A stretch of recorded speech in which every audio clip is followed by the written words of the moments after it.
Hey everyone, I'm once again happy to bring you another complete episode of The Mind of a Skeptical Leftist. I have another great interview for you. This time I'm talking to Rodger Moran and Joe Roberts from New Left Radio, which is a show they run in association with the Democratic Socialists of Canada.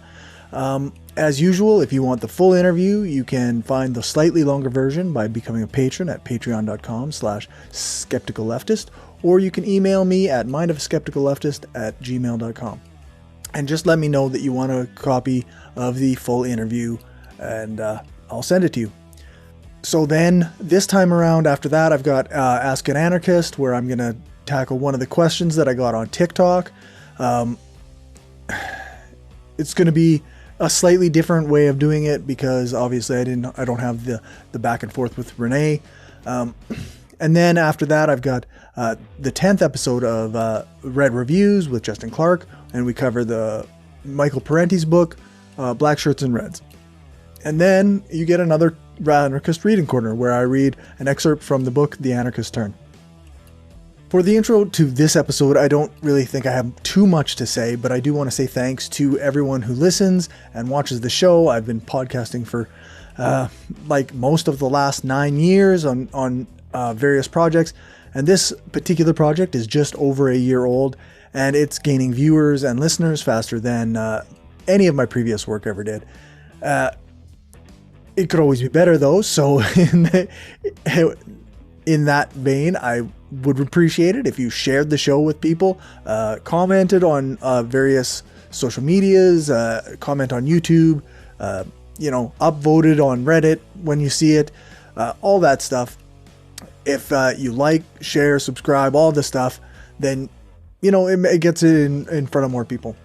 So you can also ensure my time spent on this project by becoming a patron. I already said the Patreon, but here it is again. It's patreon.com/skepticalleftist, or you can send a one-time donation at buymeacoffee.com/skepticallefty. I have to thank... I have one particular thank you this episode, so thank you, Kim, for increasing your pledge this month or whatever, this past couple weeks. I am going to add my Calendly link into my Linktree, so then if anybody who's watching this or listening to this wants to go to linktr.ee/skepticalcorey, you can do that and become a guest on the show. All you have to do is book a date and time from my available dates. I do, however, reserve the right to cancel any booked interviews unless we've discussed it ahead of time. If you just go and you just book one, I can't guarantee you that I will follow through. I will let you know, though, if I cancel it. Before I send you into the interview, and it is a really good interview. Like, I really, doing the editing on this, I was really enjoying just the listening to Rodger and Joe talk. They're brilliant guys. We have some different opinions on things. And I think that's totally fine. Like, obviously, I'm an anarchist. They're democratic socialists. And I guess I know that a lot of people don't really buy left unity as a thing, right? But I kind of do. I kind of think that there's so much stacked against us that we kind of have to make amends in various places. We kind of have to make leniencies in various places. I don't mean that what people call tankies, like the people who are genuine Stalinists, who think that we should that gay people should be put in gulags or whatever. People who say like Maoist feminists who claim that transgender identity is bourgeois indulgence.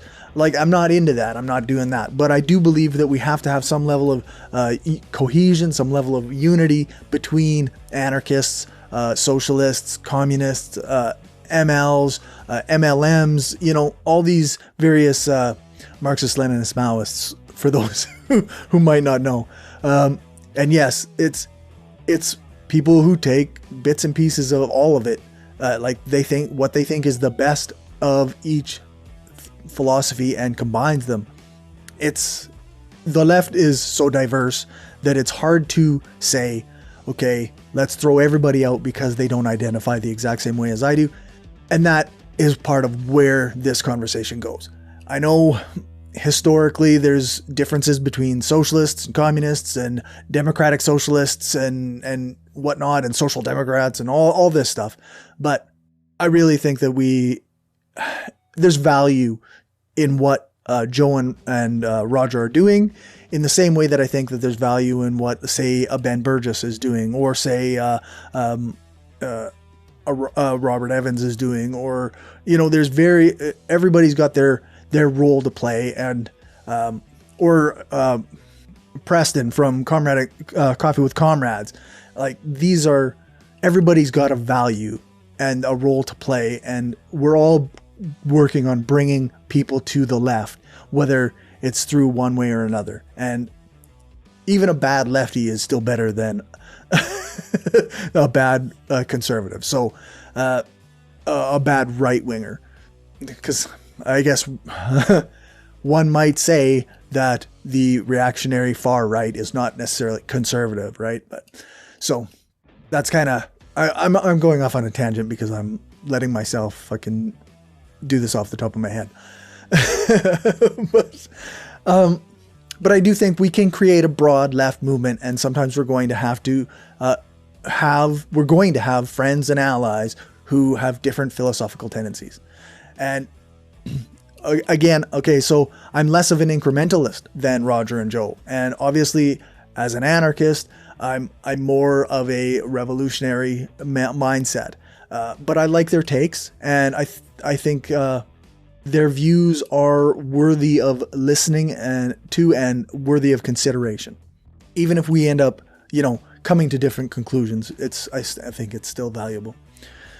What else? One of the reasons that I guess I put in here, like, one of the reasons that I think that anarchism is the best left philosophy, the one that I like the most, is because I think that it can incorporate arguments for and against revolution or general strikes or incremental change, and it can use those, and it can take the best out of all of them. And I think that part of the core of anarchism is being pragmatic and being able to use the best things from other philosophies.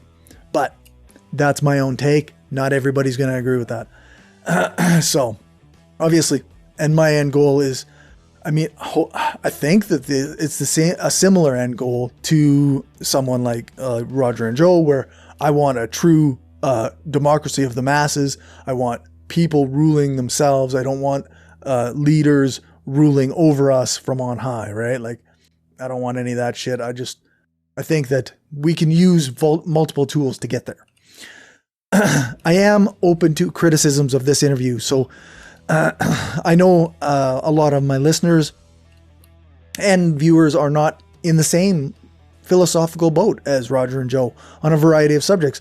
I just, as I said, I want you to take what they say in good faith, because I really do think that there's a lot we can learn from each other, even if we don't necessarily adopt everything that somebody says. So, with that said, I'm going to send you to the interview.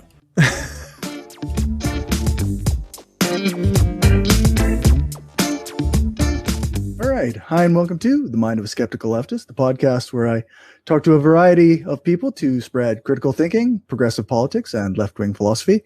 Today, I'm joined by Rodger Moran and Joe Roberts from New Left Radio. Thanks for joining me. Hey, thanks for having us. Yeah, thanks for having us. So, I guess a good place to start is always, who are you guys? What's a little bit of your background? Sure, yeah, I can start. As you said, my name is Rodger Moran. I'm based in London, Ontario. I'm originally from just outside of Vancouver. I grew up in a small community named Fort Langley, about 40 minutes east of Vancouver. Lived all across the country. I went to university in Halifax and lived in various places in Ontario before settling down here in London about 15 years ago. I guess I've been involved in lefty politics for pretty much my entire adult life, working in organizing and working on campaigns, doing some advising work, also working in labor organizing as well. I work at Western University, my day job, and I'm a union rep there for approximately 150 of our unionized employees. employees. And so in addition to that, I've got a beautiful family and a beautiful co-host that I do New Left Radio with. We're doing 5 days a week now. And Nice. Wow. and that's kind of my story, I guess. Right on. Yeah, so me, I don't know. Geez, where do I start? So I grew up in Dayton, Ohio, in the U.S., and kind of found leftism. I grew up in a family, a working class family. Kind of had leftist politics in our blood, and by experience, it became more of a necessity than a political ideology, I think. And then kind of found it really matured in leftist ideology on my own, I think, as I got a little bit older. I went to university in Alaska and saw some pretty strange stuff, and I think things that really facilitated a need for leftist politics. And I kind of found myself moving to the left as I got older, and the more that I realized how the system was deranged, the more I realized that it needs change, and the only way that that's going to happen is from the left. And so I took that, went to work in politics for about 10 years. I worked in progressive politics in the U.S., ran campaigns, did lobbying work, did issue advocacy. I ended up working for on the Obama campaign in 2008, which was kind of like my last big hurrah. And we all thought he was going to be a real leftist and really push forward the agenda. Yeah, exactly. And after that, I was pretty disillusioned with Democratic politics for sure, and I think progressive politics. Ended up running myself for United States Congress in 2010, and I won the nomination as a lefty, as a progressive Democrat, and then got creamed in the general election, just like absolutely obliterated, and said like, I need a shift from politics for a while. And I went to work in nonprofit and did fundraising and management in nonprofit for a long time, for about the last 10 years in the Jewish community, and then found myself realizing that those problems hadn't changed. And a lot of the work that I was doing, while important, we did a lot of work with elderly people and people in need and in poverty. And it was important work, but we weren't actually changing anything. We were like a Band-Aid, a last resort. Like, you come to us when you need to pay the rent and nobody else is helping you. And you're like, or you have no food in the refrigerator and you're like, hey, I just need some groceries. Like, that's the kind of calls that I was getting to help. Right. And I realized like, this isn't going to change without some real push and some real coordination, some real organizing. And so, met Rodger a couple of years ago, and I think it just kind of really started pushing things forward. And so now I work for managing director at Jewish Currents magazine. It's a leftist, kind of the magazine of the Jewish left, been around since 1948, 47. And then I don't know. I write columns. I do lots of things, Corey. Like just about anything. Right. You say, hey, this is a way to make some change, or like if I see, I'm a doer, so I see I see things that need to. I'm like, hey, I could make that better. I'm going to just jump in there and get things done and try to push things. So I do a little bit of it all. That's awesome. It's interesting because I don't know. How old are you guys? I'm 36. Okay, so we're about the same age, and. Like, I grew up in like a super conservative family. So then as I kind of rebelled against that, and I was like an NDP guy when I was in my early 20s, but then I had kids and I became a conservative for a while. And then when I hit like divorce age, 35, I was like, hey, wait a second. Everything I've been doing is wrong. So then that brought me to like left politics. And it's good that I think that it's really good that we have some people like our age, because it often seems like lefty politics is like just a young person's game. And then it's too easy for people on the right to dismiss it as like, oh, well, they'll just change their mind when they're older. Right. Yeah, for sure. And I think also, like people who have been around like in organizing for, like as long as Joe and I have, I mean, there's a lot of passion amongst, like the sort of next generation of activists, right? But like along with that passion, you need to have organizations goes along with that? How do you turn that passion into actually taking action and making change, right? And I think that that's something that Joe and I both have like a ton of experience in, and that like we try to we talk about that a lot on New Left Radio, is how you can facilitate change. These are the things you could do, because we're trying to take that experience and I guess combine that with the passion of the next generation, because you really do need both. Yeah, no kidding. Yeah. It's easy to, as a Gen Xer, it's easy to get jaded and feel like, okay, well, nothing's working anyways. So what the hell are we doing? Right. Yeah. But then the young people can be like, no, I don't care if it's not working for you right now. I'm the one that's going to deal with it. And it's really, it's a great thing, because we we help each other out, right? I mean, like, I think that like their passion really sort of, reignites, passion that I think over the course of 20 years of doing this kind of work. I mean, for anybody who's done this kind of work for as long as we have, I mean, change is incremental. It's hard. It's an uphill battle, right? Mm-hmm. And so like sometimes you get a little bit like really frustrated by, like when you look at how things have changed over time. Even though we've made forward progress, it's not as much as we were hoping, and it's certainly not as much as we had thought when we were 21, right? So I think that, like, for me at least, I draw a lot of energy off of the passion of the next generation of people. And then I think that, like I said, like we give them stuff about organizing, they give us sort of the jazz us up to keep fighting, and together we really, I think, are doing a great job at moving the conversation forward in this country. That's awesome. So I guess, go ahead. I was just gonna say, I think it's also, you mentioned like it's a young person's game in some ways, and I think that part of that comes from, there's this feeling that you've got to go into the workplace and you kind of follow this path, and I think that threatening that, like, you become dependent on that, right? Like, you can't just leave your job and do something else. And like, if you start to say I'm a leftist, people get a little weird about that, because I think there's this view that everybody who has any kind of left-leaning politics is like, is an apologist for the atrocities of the Soviet Union or of communist China or whatever. And like, not just like, hey, maybe I just want the world to be a little bit better place, and I think there's a better way to organize our economy. And like that, there's this like that Red Scare mentality still out there. And so I think it's a lot of people, and I include myself in this. Like, I've had to bite my tongue in the workplace and be like, I can't say this. I can't say what I really think or what I really feel, because it's going to come back on me. Like, I could lose my job. I could put my family in jeopardy. All of these things. I'm very lucky that I found a place now where I don't have to do that. And that, like, all of my coworkers, I'm probably moderate compared to some of my coworkers. Nice. But like that is a privileged place for me to be in, and really not very many places I could have landed like that. So like, I think that there are, that's part of it. And I think that if you look at the polling in this country, like, people overwhelmingly think the economy's broken. Like, they think something has to change. Now, if you tell them that that's the answer is socialism, they might shy away from that a little bit.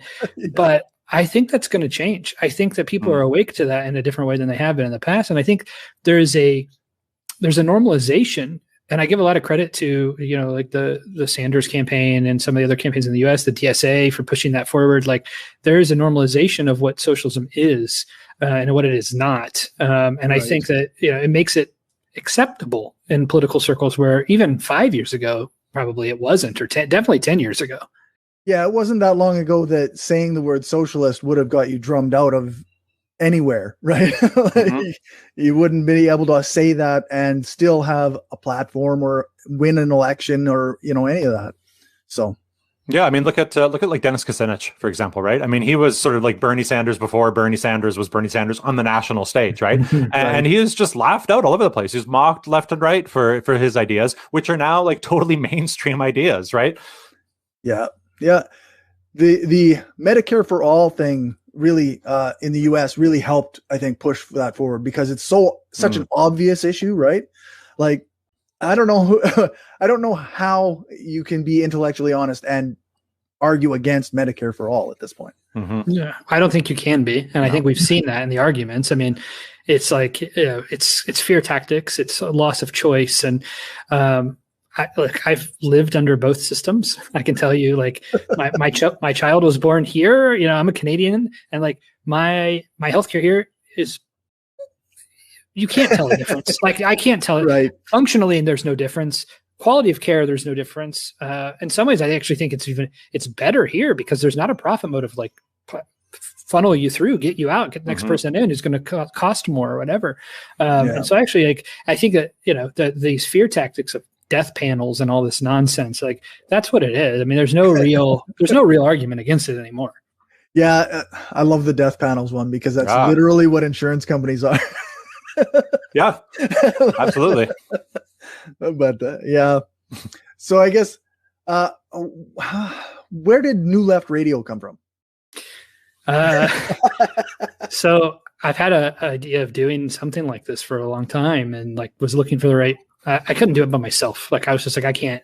What am I going to do? Like sit in a room and talk on. I feel like you could definitely do it by yourself. I'm really glad that you don't do it by yourself, but I feel like you could. I couldn't. I need you. I also know my skill sets and like I know what I'm good at, what I'm not. And Rodger and I are like great partners. And when I met Rodger, I was like, this is the guy maybe that I've been looking for a long time, like to do things with, because like we complement each other really well. I'm obtuse. I know myself, all right? So I'm going to be very honest. I'm obtuse. I'm like reactionary about like getting things done. Like I'm a let's move fast and break things kind of person. Rodger's much more tempered. He's much more planful. He's much more, I don't know. He's got like all of those. He knows how to slow me down at certain times when I need it. Counterbalance. Like, yeah, very good balance. And so like I was like, hey man, let's do this thing. And then, where are we, Rodger? Yeah, I mean, we've grown by leaps and bounds. It's been amazing, the journey that we've been on just in the year and a half. I mean, and I'm really, so I am sort of more, I do take risks. I'm a calculated risk taker, but I'm an administrator and operations manager by trade. That's like what I do I work in healthcare administration, and education. So like, this is what I do. I know how to do, that sort of stuff. But, I think that a lot of, are moving forward on things. If it had been left to me, I think we probably wouldn't have moved forward on some things as quickly as we did. And so I'm glad that like Joe pushes me to challenge myself on those things. Like basically the conversations we have is Joe goes, hey, I think we should do this. I'm like, yeah, cool idea. Do you think this is the right time though? And then Joe goes, yes, it's the right time. And then we figure out a way to make it happen. And you know what? The relationship has worked beautifully so far. I mean, we when we first started out, we were just hoping it was like a hobby for Joe and I. Really, it was to start talking about the things we care about. It was to promote the DSC, to talk about the work that was happening there, the growing of that organization that we were both involved in. It was just sort of something that we wanted to do for fun and get get the message out there, but. I think we expected maybe a couple of hundred people or something like that. Maybe we'd get to, right? But we've grown it into, we've got thousands and thousands of listeners that tune in every episode.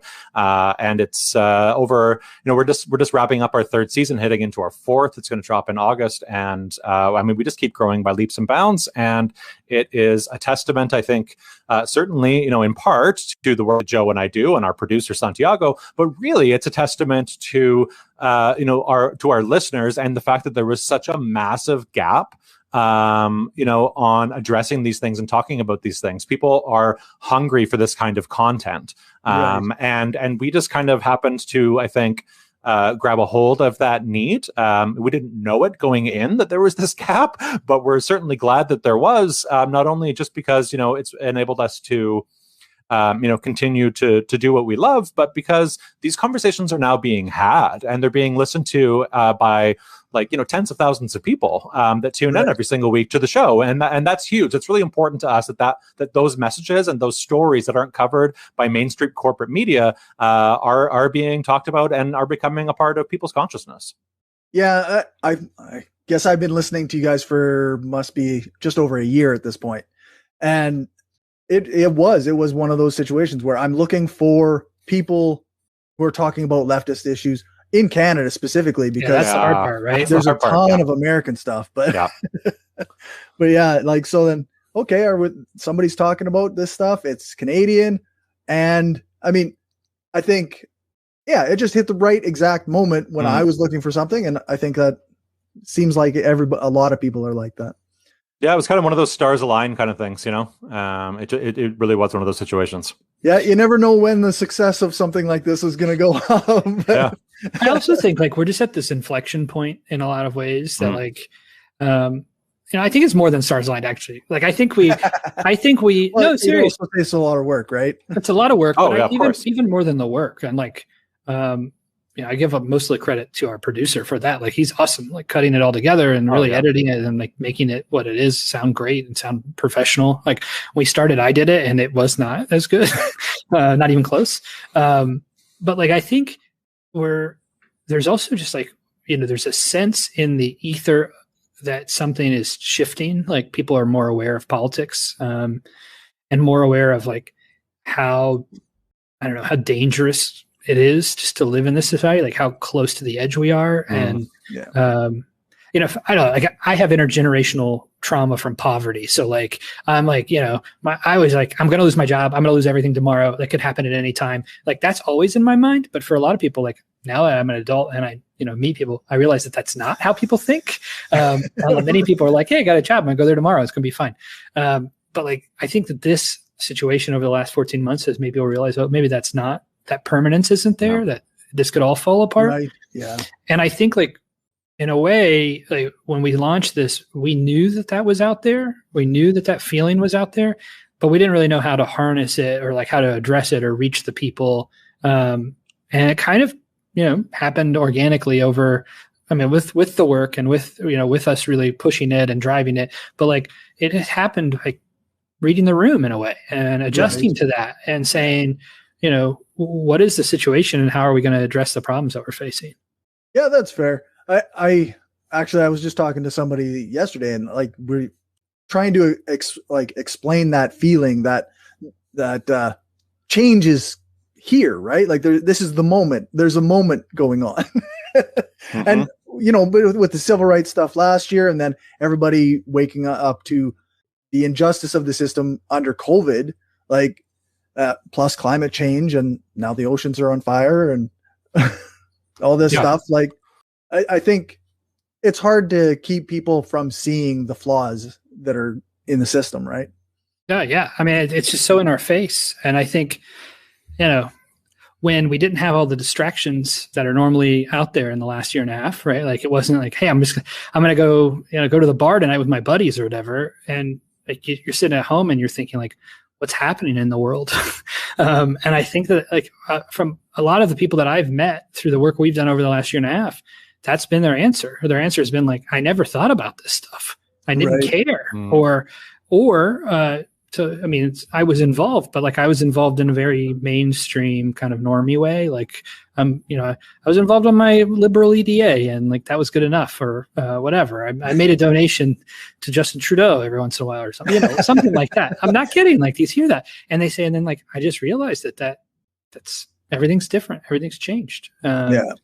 And like, I want to find a new way, a new path. I need a release for that. And that's the other thing. There just hasn't been the vehicles for that release. Right. No. Yeah. Like that's something that, when I was looking for somewhere to get information on lefty politics in Canada, like it was nice to find the DSC because there isn't like, the NDP is kind of left but sometimes, but so, I guess that's a good kicking off point. Tell me about the DSC. Yeah. What is there to say? I think it's, I started I've been involved in politics a long time, like I mentioned. And, I realized I worked for a lot of progressive Democrats in the US and I guess progressive in quotes, like, progressive on social issues, and it would come down to economic issues. And it's the same thing always. And I got involved with the DSA, like pre Bernie Sanders. It was pretty small. Like there was not a lot going on, frankly. It was like a pretty niche, small organization, which is, I'm sure, as you know, like it's gone nuts. Like they have 95,000 members or something now. And so came to Canada to live here, like first time in my adult life, and like looked around and just didn't see anything like that. The NDP was kind of the natural place to go, but it's an electoral party. It's a little different. Like there's nothing outside of electoral politics. Looked at like there were a few small organizations that existed and a few socialist organizations, but like not involved in electoralism or like just had a very different focus. And so, and I think also, and there were some other organizations that like are comparable, but necessarily weren't looking at economic issues. We're more focused on like foreign policy issues and also social issues, but just kind of like that from the ultra perspective, like ultra liberal. Right. And so, same thing, like Rodger helped me with that. It's like we got together and we had a few other people and we said like, let's do something, like let's start something. And we got a lot of pushback at the beginning for that, like a lot. Oh yeah. Is that right? Oh yeah. A lot of pushback from those within like other leftist movements in Canada that just sort of like questioning what we're doing and in our motives and our intention. A lot of people personally attacked Joe and a lot of, pointing to his background working in the Jewish community as a problem. And so there was a lot of really unfortunate and I will say anti-Semitic remarks that were made about Joe and his involvement, in politics, and that the DSC is just a front for this, for lack of a better phrase, this money grubbing guy from the U.S. And so that's a narrative that stuck around for a while because people tend to cling on to those things, right? And but I think that the fact that the DSC has grown, and I think that all of our members and the leadership has shown that that is not the case, and that the DSC and its members are like a progressive bunch. We're all sort of like we're in the same fight here, right? And I guess what's most frustrating is that it's a classic thing that happens in leftist politics, is where there's these different organizations and groups and segments, whatever you want to call them, that agree on 80% of things, right? But the 20%, they, instead of getting together on that 80% and working together on the other 20, they focus on the 20% and then try to just like completely discredit you entirely because we don't agree 100%. And it is, it's no way to get ahead. It's no way to make any kind of movement. And there's this like a purity test almost, amongst leftists in Canada that you have to tick all the boxes or you're no good. And we just said to fuck that. Like, we don't agree with that. That's it's bullshit, quite frankly. And people like that and organizations like that are holding the left back. Yeah. Well, I think, look, you have to think about it this way, right? Like, if we are really doing what we're if we actually live the values we talk about, which is to organize working class people, there are going to be a lot of people who don't agree with all of the boxes we want them to check, right? Yeah, that's right. Like conservative people there's working class conservatives, right? Of course. And like, if we want to actually show them like, hey, class power means something, that means like we're going to have to accept people into the tent who have different feelings on especially on some of the social issues. That doesn't mean that we like give up our values and say like, oh, we're willing to capitulate on these things, because we're not. But I think it's willing to say like, you know what? Let's actually, take a step back. Think about it this way. A labor union by nature is not the people in it are not progressive, right? Yeah, that's right. But the body of the union becomes progressive, right? And so why did you see United Auto Workers fighting for racial justice in the 50s and 60s? It wasn't because all of the white auto workers were all of a sudden anti-racist. It was because they were in a body with black men and women who were also working next to them. And they realized like, you know what? I have a hell of a lot more to lose by opposing you and like what's good for you than us working together. We can gain more. And so they pulled those people along. And I think we have to view that the same way. We actually want to pull people along in the conversation. It has to be more than just, these like ultra liberal check boxes that you have to tick every box or else you're out. I think that's why the project of undermining unions has been so important to the right at this, and to capital at this time, right? Or over the last however long it's been. Like, I live in Saskatchewan. We used to be an NDP place with lots of strong unions.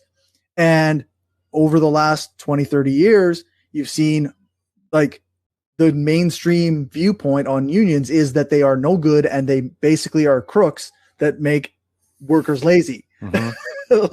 That's that. So, I work in the oil field, so I cannot say union at work now without some pushback and without, potentially risking my position. And it's so, we're not looking for everybody to tick all the boxes, though I don't want, again, like you say, you don't want to capitulate to racism and, you know, Right. but you have to understand that people come from different places. Yeah, that's and right. like, you know, racism is learned. It can be unlearned. Right. Yeah. And like, that's the same with any of these beliefs that are, you know, inherently biased against someone or something. You learned that somewhere. Right. And it may be from some people. Like, I think I give them benefit of the doubt. Like some people, it's just ignorance to other perspectives. Some people it's malice, and like malice is a different story than ignorance. And I think we have to be like, you know, you may not understand the plight of Indigenous people.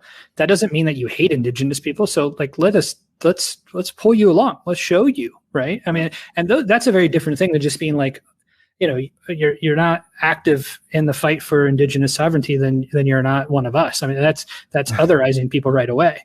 Yeah. Yeah. And not every Canadian is going to be fully on board. Like not everybody understands colonization, right? Like they don't understand, they haven't learned about it. We've been taught that Canada is this beacon of hope in, you know, a dark world instead of the genocidal colony that it is. And it's hard to unlearn that without, you know, a little bit of guidance.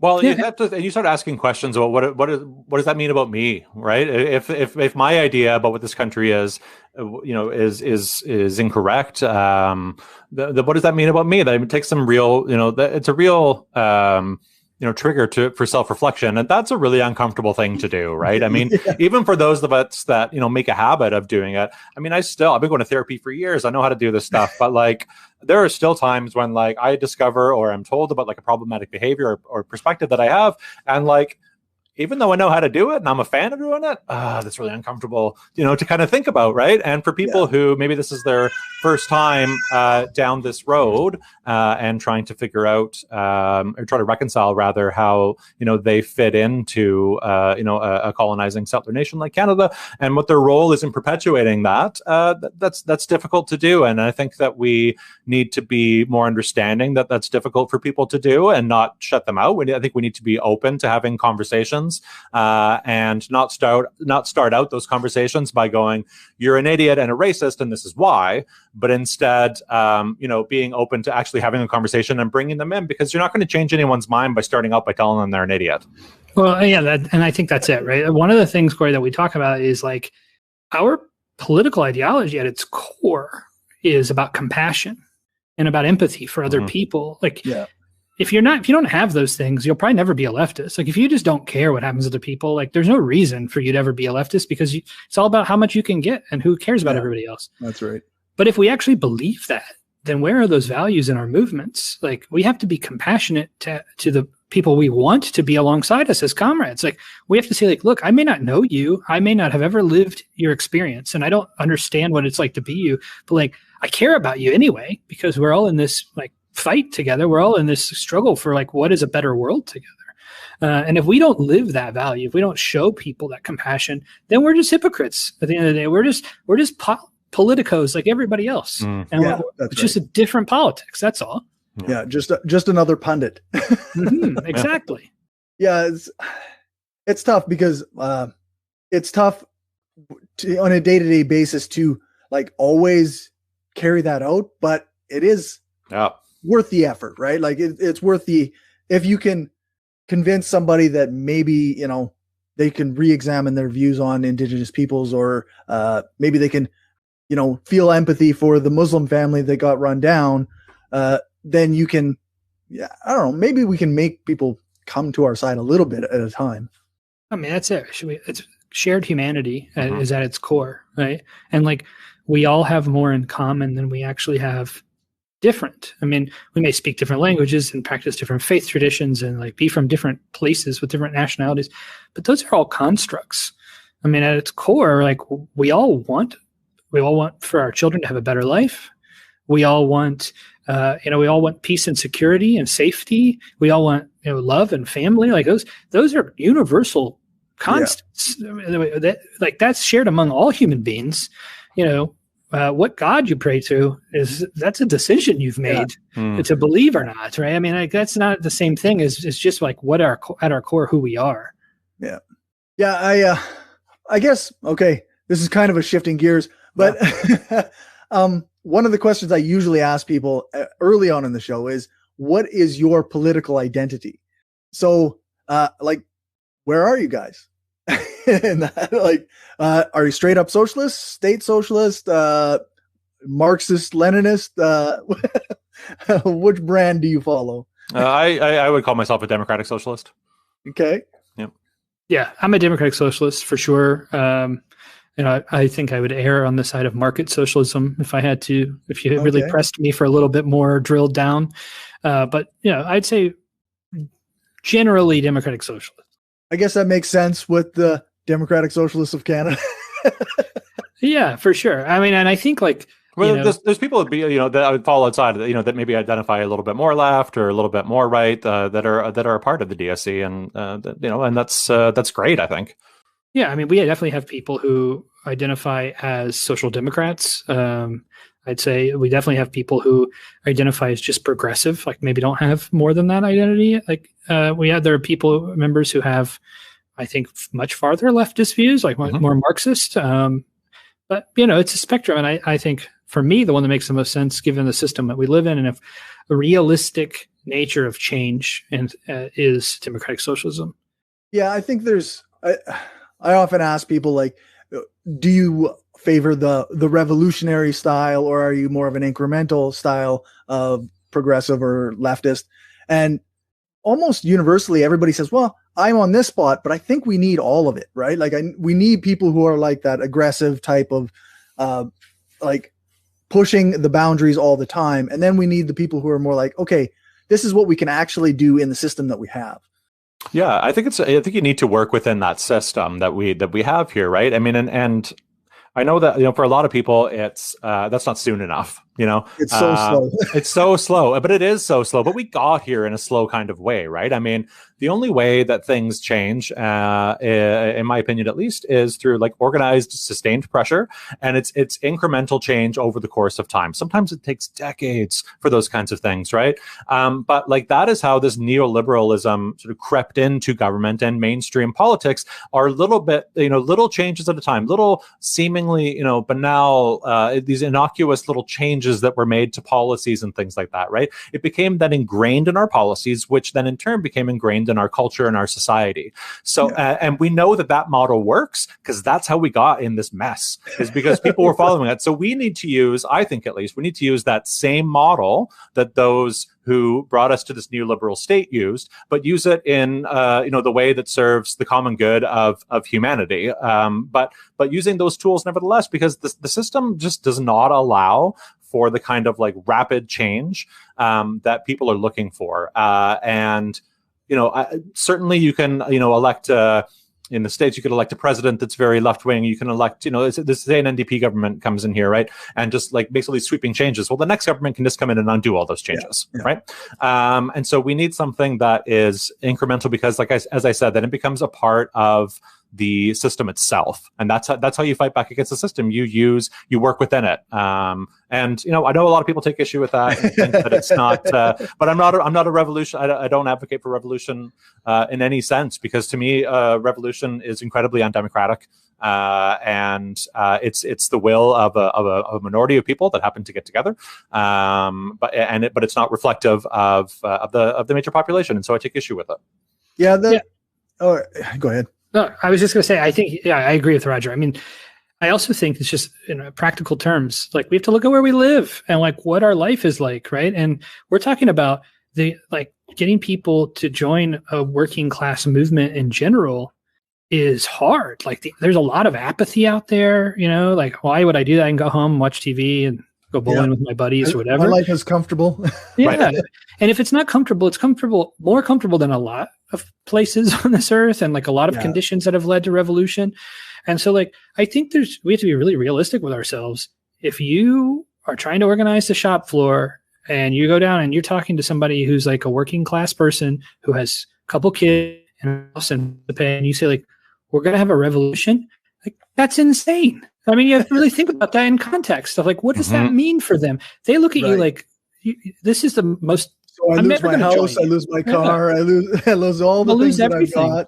Yeah. And so I think we have to be realistic about that. I also think, to Rodger's point about time and Eugene Debs ran for president in the United States, 1912, the first time. Yeah. If you look at his platform, at the time was considered radical and socialist. We have all of those things today, right? It's like 40-hour work week, weekends off. Like they were asking for those kind of things, which 100 years ago was radical. Today it's normal, and we've normalized that. So we have shifted the conversation. It just, to Rodger's point, happens incrementally. And in order to do that, like we have to make sure we're not winding back the clock while we're still pushing things forward slowly. And that's, I think, where the challenge comes in. And the last 30 to 40 years have been really problematic because government, especially conservative government and private capital, have figured out how to work together to really unwind a lot of those reforms and kind of the ballot box revolution that was happening. And I think, frankly, people disagree with me, and that's fine. I think Jimmy Carter was actually the catalyst for that, which, it's funny because most people say like, oh, Jimmy Carter was a he's completely, the good guy. Yeah, but he's a nice guy, whatever. But like most people say, like look at it and say like, he was ineffective, but he was actually very effective in loosening the grip of corporate America, and they didn't like it. Right? They felt threatened by that. Right. If you look at like in 1978, 1979 was about the loosest grip that they've ever had on the United States government. And then what happened? Reagan gets elected with the help of corporate America and winds it all back. And then not only does that, but pulls along Canada and the UK, right? And into this neoliberal path. And so like we're dealing with that still. And like we may have a little bit nicer, more friendly neoliberalism, but it's still neoliberalism. It's at the core is still undermining all working class people economically, and that's the goal. Yeah, it's to speak to I guess both points. Like the time thing, I think I've been listening to a lot of like history stuff the last little while, and even things like major revolutions often take multiple decades, right? Like nothing happens overnight, even if you have that situation. But also, like you say, like we are currently in a very small minority of the population. We're growing, we're expanding our communities all across Canada and the United States, but we are a small group right now. And to think that, we can overthrow the government and then, everybody's going to suddenly support us. That's not how that works, right? And really, do we want that? Like, I think we want I think people think about like what happens after a revolution, right? But we want the utopia. Yeah. But do you like, I don't want to like hurt people. I want to make my case to people that this is better. And like, it goes back to this conversation about it, even with incremental change, but like this Gramscian notion of cultural hegemony is like, you can't, Gramsci says that you can only rule people at the barrel of a gun for so long, right? You have to actually make them believe that this is a better way forward and a different path is possible. And so like, that's on us. And guess what? You know what? Revolution's actually the cop-out. That's the easy way to do that, right? It's much easier to say like, we're going to use violence to change people's mind because you're forcing them. They don't have a choice. That's right. Much harder to say like, I'm going to convince you that everything you believe is maybe not true. And like, there's a different way to make things happen and a different way to live our lives and organize ourselves. That's really hard. And so like, of course it's going to take 100 years, 200 years, 500 years. But like, I have to imagine it's possible. Like we have to imagine like no one thought feudalism would end. No one, no one thought mercantilism would end, but they did. And this will end too. It's just a matter of when. Yeah, no, that's right. I think, like I really do empathize with the revolutionary instinct that people have, like you say, because it is the easy way out. It's I'm too frustrated now. I've hit a brick wall with this particular situation. And so let's do this thing that's going to blow it up. And like that's probably going to lose me a lot of listeners, but it does feel easier to, which is why I think that you have that reaction on the right as well. Like that's why like authoritarianism. Yeah, exactly. It's easy. Yeah, well, I mean, let's play out this whole sort of like revolution thing, if we could, just for a quick second, okay? So let's talk about what happens in a revolution, right? So say you're successful, the movement comes along, successful, overthrows the government, right? A power vacuum is then created, right? So that is going to be filled immediately by whomever is organized and ready to go fill that void, right? Yeah. More often than not, it is not the revolutionaries, it's not the people that go in and fill that, because they have no idea what to do. They're kind of like the dog that finally catches the car, right? They have no idea what to do. And we see that play out. I mean, we saw it play out all over the Middle East with the Arab Spring. Look what happened in Egypt, right? Yeah. Yeah. The goal, okay, let's get Mubarak out. The people uprise, he's gone. Who's there to fill in the void? The status quo, right? Yeah. Muslim Brotherhood. A dictatorship by a different name. Goes in there and fills the void, and it's the same thing.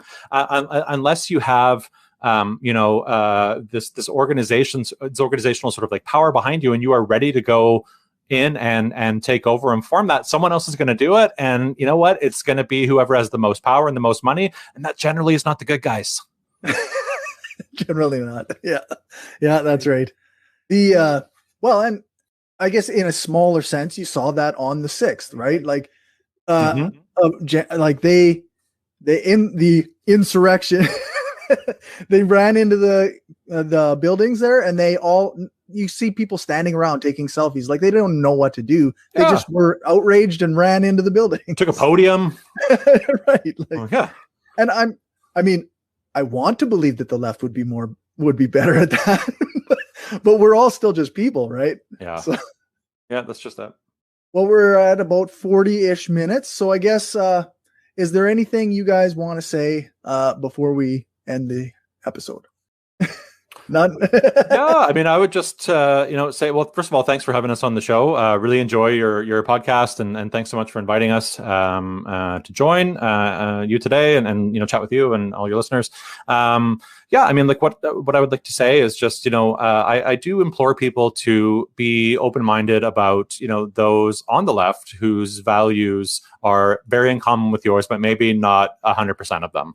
And to stop with the purity test, to stop with the litmus tests, and to, have an open mind to work with others who are working towards the same goals as you, but maybe in a different way. I think it's really important to do that. And I'd also just like to take the opportunity to thank all of our listeners who might be tuning into this episode, because we're going to push this on New Left Radio as well, and to thank them for all their support over the years. And that's pretty much all I got to say. Yeah. So it's funny because I asked kind of a similar question at the end of the episode, and I'm always like, I'm glad I don't have to answer it. Now I do. So yeah, look, I think we got a lot of work to do here. It's good we're having this conversation. It's good that like your show exists, good our show exists, it's good that there's organizations that are doing this work, and it's all important stuff. But like the ecosystem on the left in Canada is still pretty young. It's not developed. We got a lot of work to do there. And like, one of the things, it's funny, if you read, and I know this is kind of, there'll be people who take issue with this, but if you read Brad Levine's book, who is kind of the architect of the NDP's Orange Wave with Jack Layton, he says, like, what did we have to do? We had to build an ecosystem to support what we wanted to do. And that means like we had to create policy think tanks. We had to create, surrogates that are going to go out and tell the story that aren't politicians, that are going to be in the media. We had to like work with columnists to get them to write things about the NDP that were good. And then we actually had to like do the work of organizing people and the work of building a political party and right. And so it worked. I mean, for them, it was like the best showing they had in a hell of a long time. Yeah. I think like we have to think about that too. And, that's kind of, it's what we've tried. It's kind of my work, like my personal work, my goal, my vision. It's like, I want to build that. I want to build like a media infrastructure. I want to build think tank infrastructure. I want to, we have all of these parts are critical to actually achieving the goals we want to achieve, right? We can't, if we build organization and we help to get people elected that we think are going to make change, then we have to give them the tools, like policy-wise, to actually enact that change. Yeah. And then we have to give them the cover and the public support through the media and build consensus around those ideas. if we miss any component of that, it doesn't, like, we might as well not even start. Like, we're There's a roadblock at each spot, right? And if you don't do the work to get through it. Yeah. So we have to think, like, I think we have to think about it in a bigger way. Like, we often think about, if we just get the bodies together, like, we get enough people who cast the ballots, then we're good. That's not enough. If we get enough people who donate to the think tank, like, that's not enough. It's not enough to have, one publication out there. We got to have an ecosystem of these things that are all pushing on the culture at large, Canadian society, and creating the feasibility for these ideas to move forward. Otherwise, like, we'll be having the same conversation in 50 years and saying, like, hey, do you remember that time, like, after the pandemic when the left kind of had a bubble and then it went back to the status quo? And, like, I don't want to be there. I mean, frankly, our problems are too big. Yeah. And I mean, there's a lot of people suffering right now, right? And if we're still having this conversation in 50 years, then, like, the number of people suffering is dramatically larger. So if you're only, that's what I mean about working together, right? Is that if you're only willing to work with people who align with you, like, 100%, nothing's ever going to get done. And, like, honestly, like, with looking at the country and how many people are falling behind and not being taken care of, and how many people, need these changes to happen, quite frankly, it's a very selfish perspective to have. You're putting yourself and your own ideology ahead of the good of everybody else. And to me, that's not what socialism is. It's actually the opposite.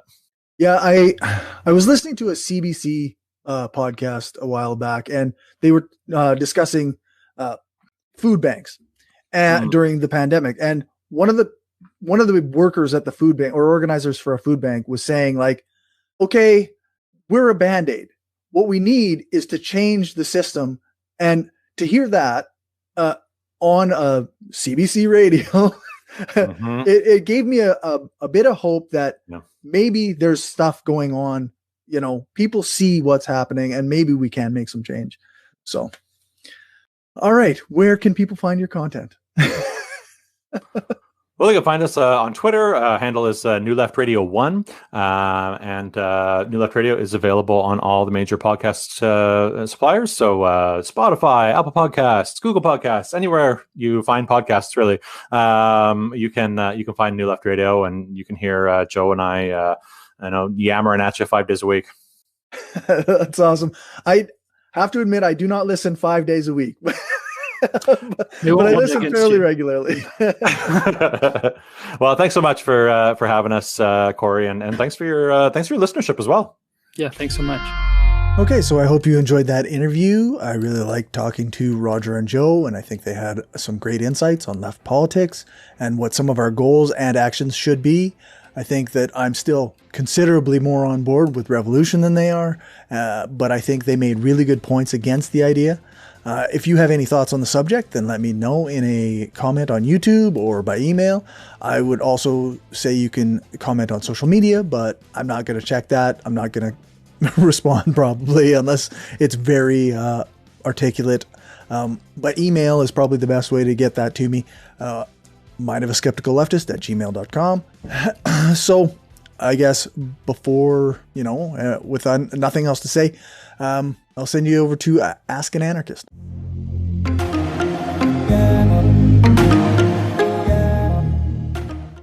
Okay, so this is the first installment of Ask an Anarchist, where I'm not talking to Renee.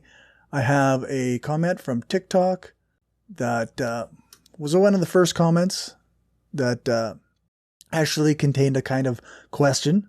At Dammit Cammy asked how in an anarchist community we could deal with criminals, with the added question of, is there such a thing as an anarchist community? So I'm going to answer this in two parts, I suppose. I kind of answered the question of crime or criminals in one of the previous videos, but I wanted to go into this a bit because often when people ask this question, they have a specific example, and then you get kind of sidetracked in those specific examples, and it takes a different kind of thinking, a different kind of creativity to answer it. And not every specific instance has an answer that will cover all the objections to it or to the overall idea of how to deal with crime or criminals.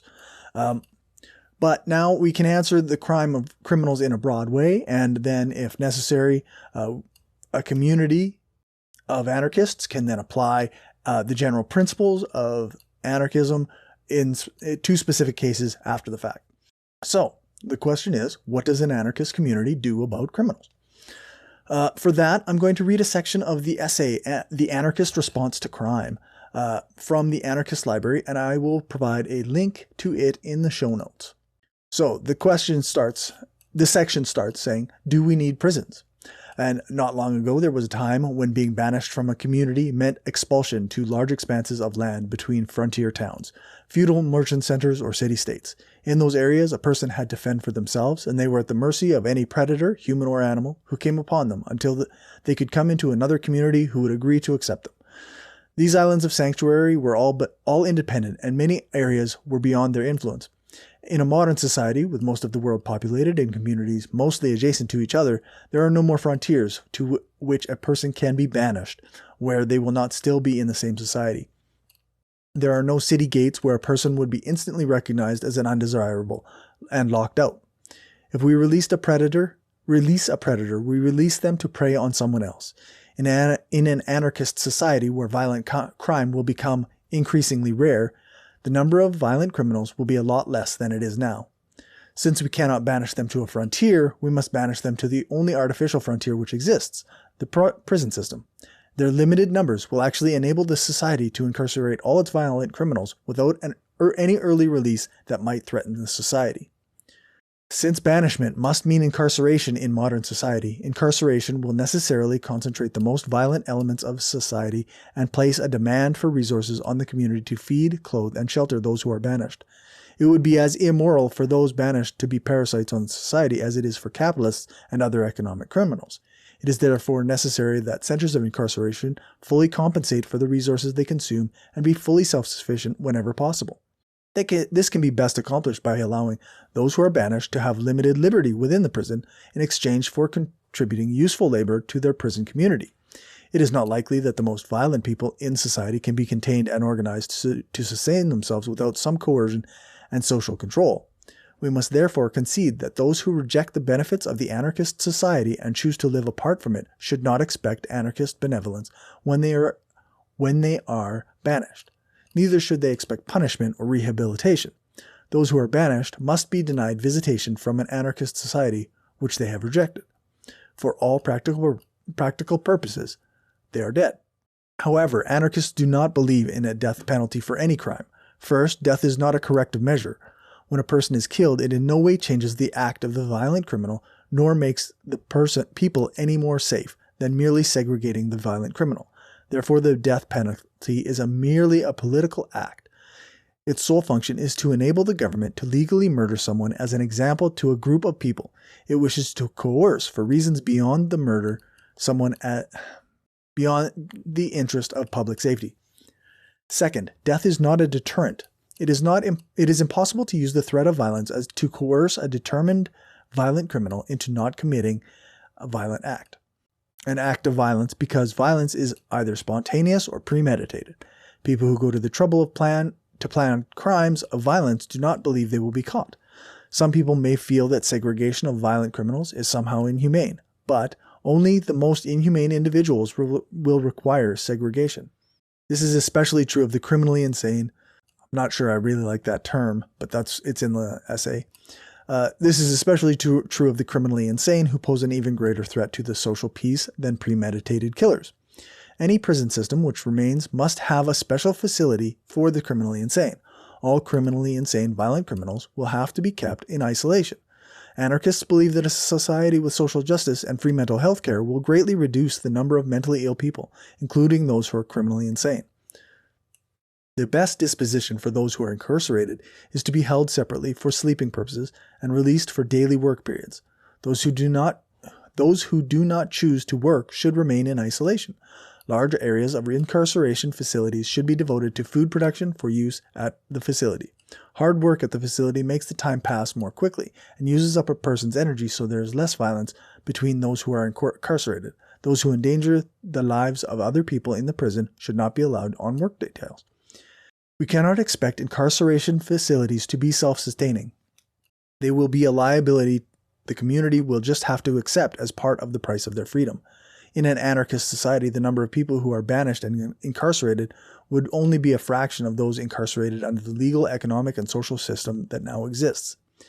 Anarchist societies do not come into being overnight. We must accept that many of the bad people from the old capitalist, authoritarian, and chauvinistic society will still be around when an anarchist society is still in the process of being organized.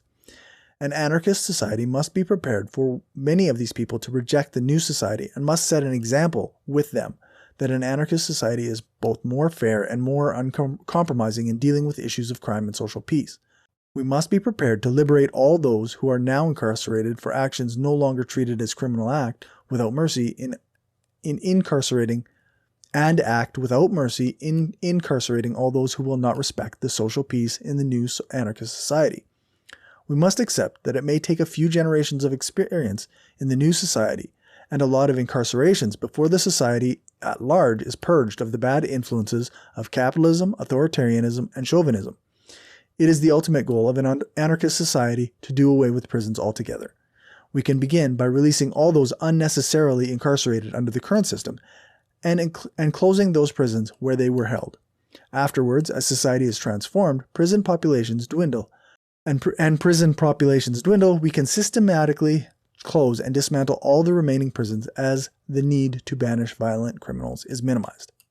So you can see, like, this, the idea is that right off the hop, we're going to release people who aren't hurting other people. Like, if you're in jail if anybody's in jail for some petty crime, then we're just going to, whatever. If it's like minor theft or like, drug possession, obviously, or if you're, a sex worker who's been in prison, then, okay, you're out.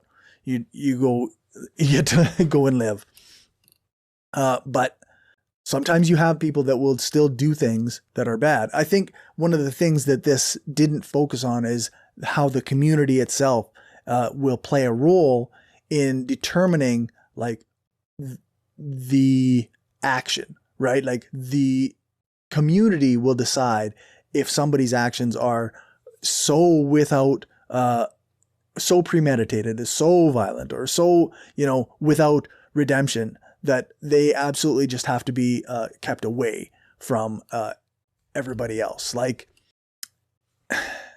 and like say, like, when I was talking to Renee, I suggested banishment, and he kind of didn't like that because like obviously banishment isn't a cool thing, but you do have shitty people sometimes, and you do have to deal with them and on some level, and it is important that we have, we know the cause of crime comes from various social issues and various influences within society and various, internal motivations that, are based on mental health or material needs being not met.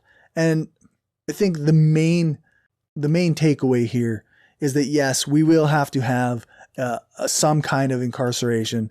I don't really like the idea that we're going to rehash the exact same prisons as we have now. Okay, well, I just wasted 5 minutes looking for another more comprehensive answer that might, include some of the things that I really wanted to emphasize. And there's part of the essay, The Anarchist Response to Crime, also has a How is Crime Remedied section. And by and large, this lays out the ways in which there will be fewer crimes anyway, because so many crimes are tied to material needs or other issues, social issues that we will be addressing in an anarchist society. So, yeah, I guess the idea is that we're going to have, your community is going to decide on this without not some leader who says this is how it's going to be. Your community is going to decide on this. Your community is going to decide on what severity of crime warrants incarceration. Your community is going to be the one that decides on many of the things involved with say a punishment or a carceral type of justice. But by and large, like, you won't have the same type of policing or the same type of prisons or the same type of anything, because so much of what we have now is built in the name of restoring and maintaining capital. So yeah, I guess, according to a lot of anarchists, we're still going to have prisons. It's not my favorite thing. I would prefer, to focus on the idea that we won't have to deal with that. But I guess, people want an answer. This is how it is. It's disappointing to me, honestly, because in my vision of the world, prisons aren't necessary in the same way. And you can spend time, and it's not considered a parasitic. I wouldn't have used that way of phrasing it as they do in the anarchist response to crime, on calling like a prison a parasitic thing on society. I would call it a part of the society we live in. It's part of, and absolutely, I believe in rehabilitation. I believe that that's part of it, is that you don't just abandon people who have committed these crimes. You try and figure out why they've committed these crimes, and you try to address those reasons. And then you still might have to have people who are, isolated and away from society, because they just can't be dealt, there can't be their issues addressed in that way. And I don't know. It doesn't make me happy to think that there's going to be people like that, but I have to accept the reality that that's going to happen sometimes. So, but again, like talking to Renee, we talked about manatees and not manatees, but people speeding their jet skis through the manatees area and endangering them. And I think that you could say, okay, well, this guy's just an asshole, right? Or you can try and find out why he's behaving that way, and why he feels the need to do that is when there's, plenty of other areas where you can ride your jet ski with impunity and you don't have to worry about it. But that's, I guess, that's part of it, right? But so, I guess part of anarchist society would still resemble prisons, and that's how we would deal with criminals. As for the second part of the question, which I guess I haven't even touched on even a little bit yet, there aren't currently very many like anarchist societies. I know Rojava or Rojava, however you pronounce that, is considered an example of an anarcha-feminist or social ecology community. And they are holding their own against outside forces, and they have a very structured way of living. And I've said it before, I'll say it again. I recommend Robert Evans' podcast, The Women's War, for more information on that. And, there's lots of resources out there for people to learn about Rojava. So, all right, that's it for Ask an Anarchist. I hope this answer meets you well, and maybe it'll disappoint you as much as it disappoints me, and you're going to say, hey, that sounds exactly like what we have now. But I think that what you need to look at is the bigger picture and how few people are actually going to be in these prisons. So, okay, well, that's it for Ask an Anarchist. On to Red Reviews with Justin Clark.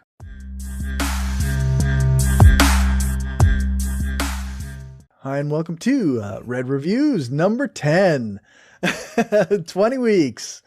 That's amazing. That's pretty awesome.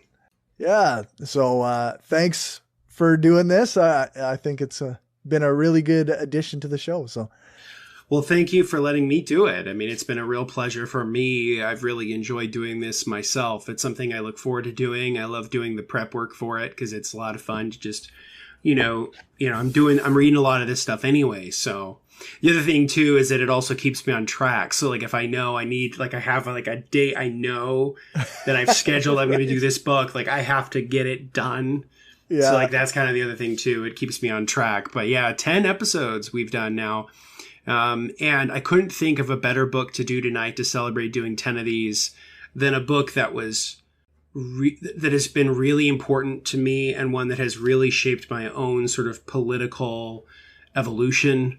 It's the book that really, for me, besides actually just reading foundational texts of Marxism and Lenin, made me a Marxist-Leninist. It sort of solidified my political ideology as it is.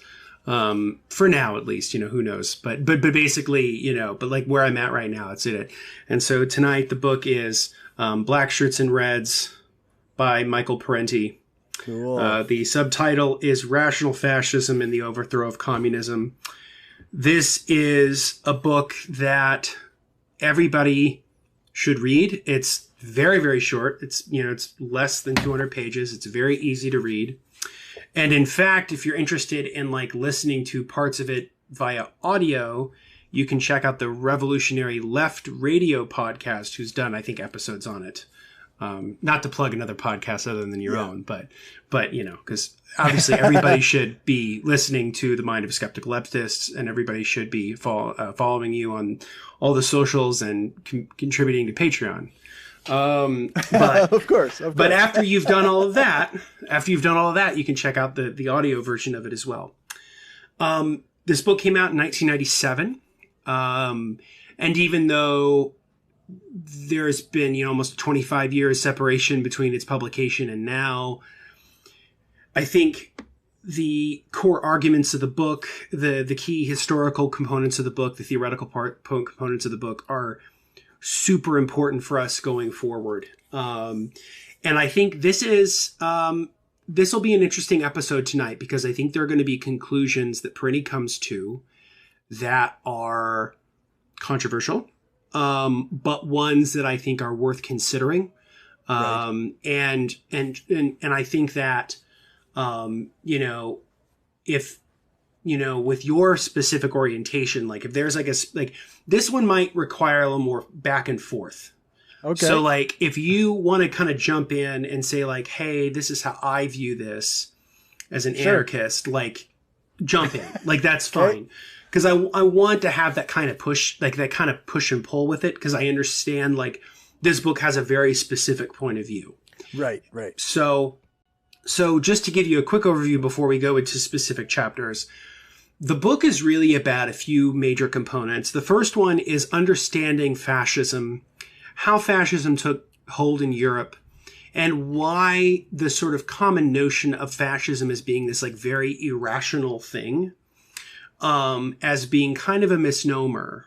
And the phrase that he uses in the book is that, fascism was using sort of irrational means for very rational ends, because fascism in and of itself is essentially the complete and total domination of a state or of society by capitalism. Right. That's what fascism is, right? But what separates fascism from sort of, run-of-the-mill right-wing reactionary politics, at least in Parenti's estimation, is that the difference between like sort of right-wingers and fascists is that fascists have essentially revolutionary garb. They sort of dress themselves up as being revolutionary or transformational, right? So like Nazis, right? It was the National Socialist Party, right?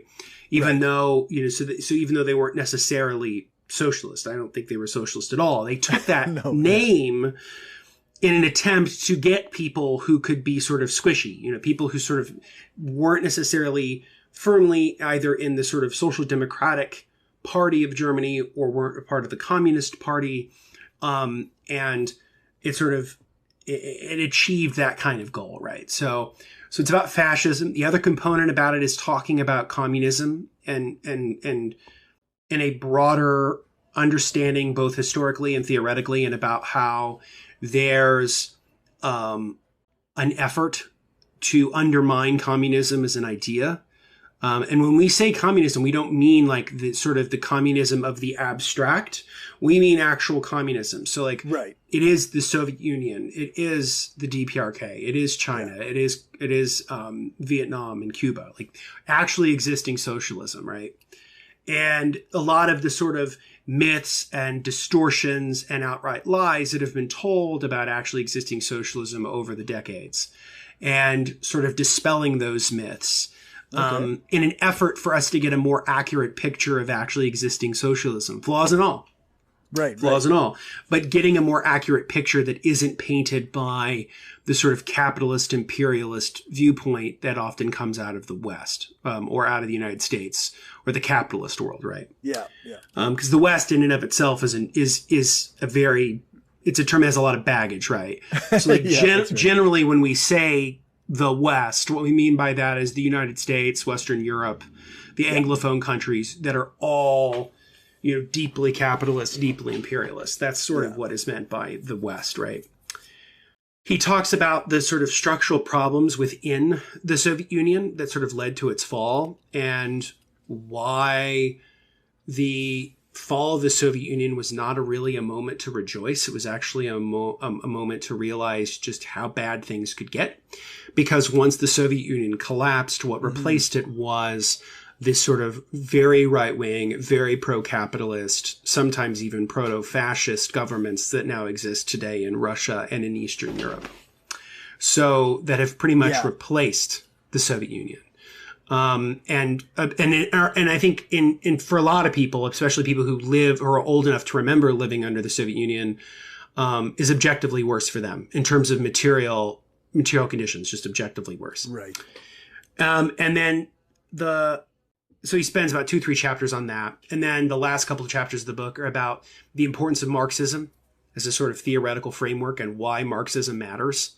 Okay. And why we shouldn't abandon it, why we shouldn't run from it. And him writing this in the late 90s is really important, right? Because he's one of the few people sort of holding the mantle for Marxism, and specifically Marxism-Leninism, at a time when that was extremely, gauche for the mainstream crowd, even intellectuals, right? We were, the 1990s was very much the beginning of the sort of intellectual drift away from Marxism into sort of postmodernism and into other forms of sort of explicitly non-Marxist left political philosophies. And then the last chapter is about class and why class matters, but he actually sort of anticipates the sort of class reductionism accusation and actually pretty much rebuts it, and explains why the class analysis is intimately intertwined with notions of race and gender and the environment. Yeah. So that's kind of a brief overview, and then we can get into sort of the meat of it. Yeah, we will touch on it more in depth when we get to that chapter, but the thing that always comes to mind for me is intersectionality. Like I've heard many people talk about how Marxism is incompatible with intersectionality, but I've always thought like class is one of the intersections.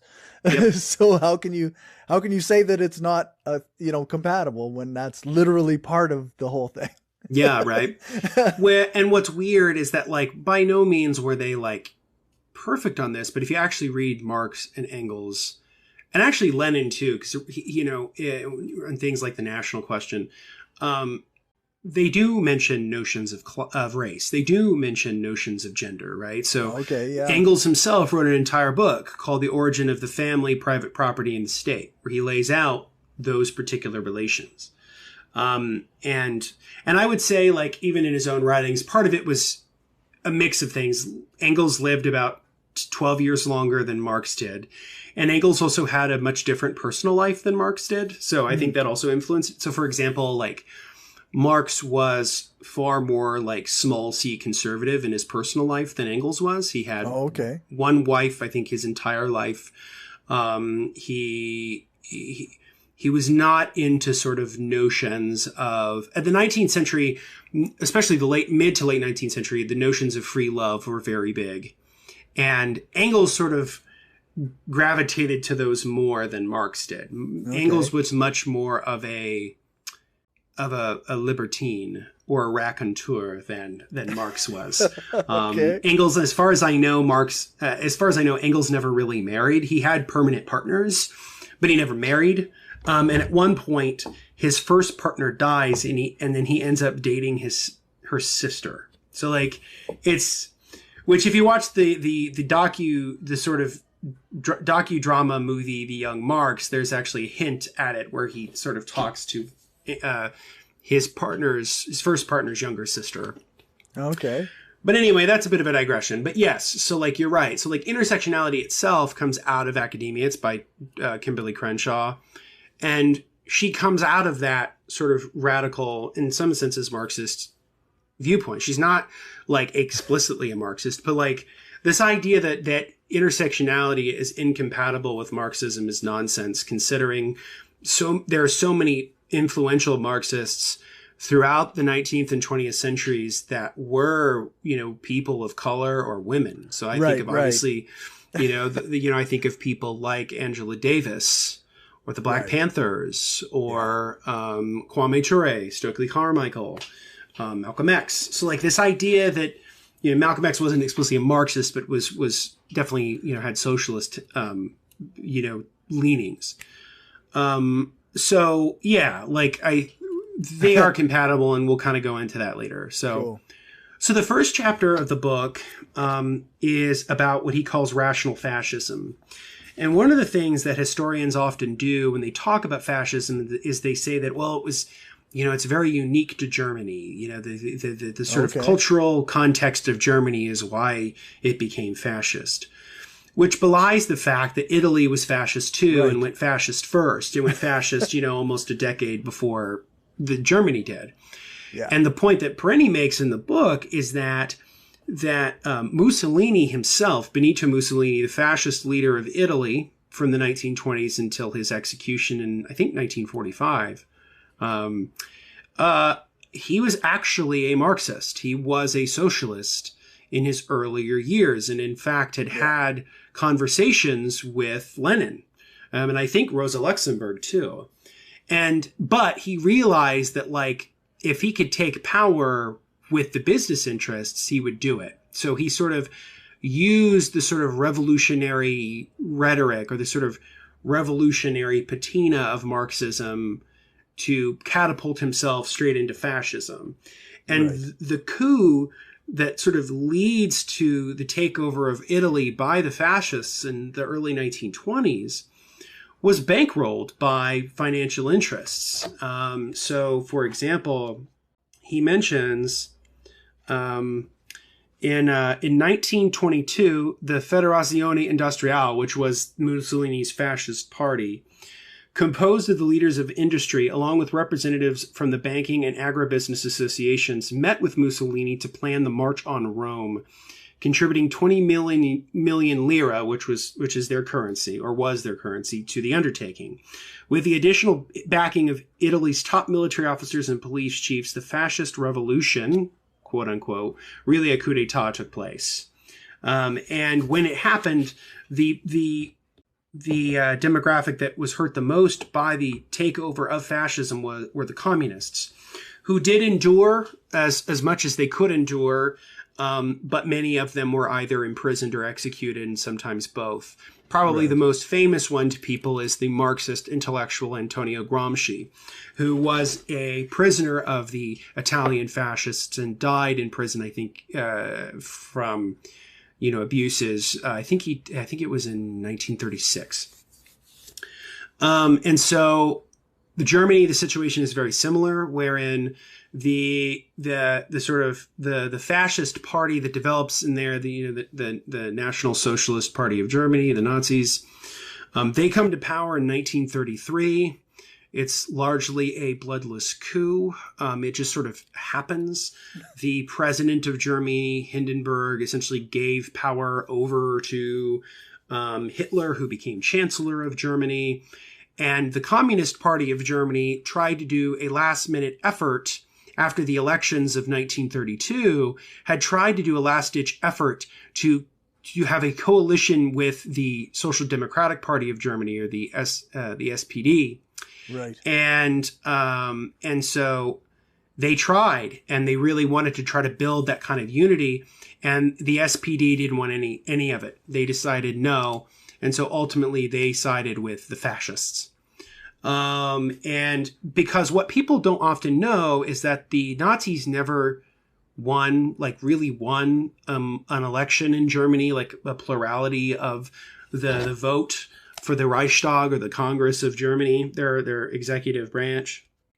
So, like, for example, in the campaign of 1932, they only received 37.3% of the vote. Right.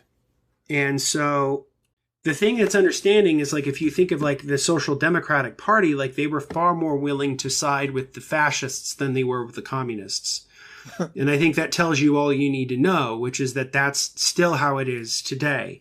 Right. The sort of bourgeois liberal parties, right? So if there was a true communist party in the United States and it could enter into a coalition with the Democratic Party to stop like a fascist Republican Party for coming into power, the Democrats would side with the Republicans and the fascists, because ultimately class interests matter far more than whatever notions of democracy or human rights that you care about.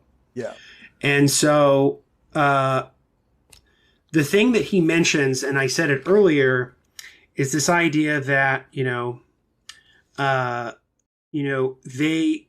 they were fascists are often pegged as being socialists because they people think of them as being sort of thrifty or whatever. But like the fascists, especially Nazis, plundered an immense amount of wealth, and Hitler himself got an immense amount of wealth and privilege under his reign. And one thing that's particularly interesting is that he actually he invented a new concept, which was called the personality right, which, quote, enabled him to charge a small fee for every postage stamp with his picture on it, a venture that made him hundreds of millions of marks. So he basically trademarked his face and made the German public pay for it, which I think speaks volumes about where we're at here.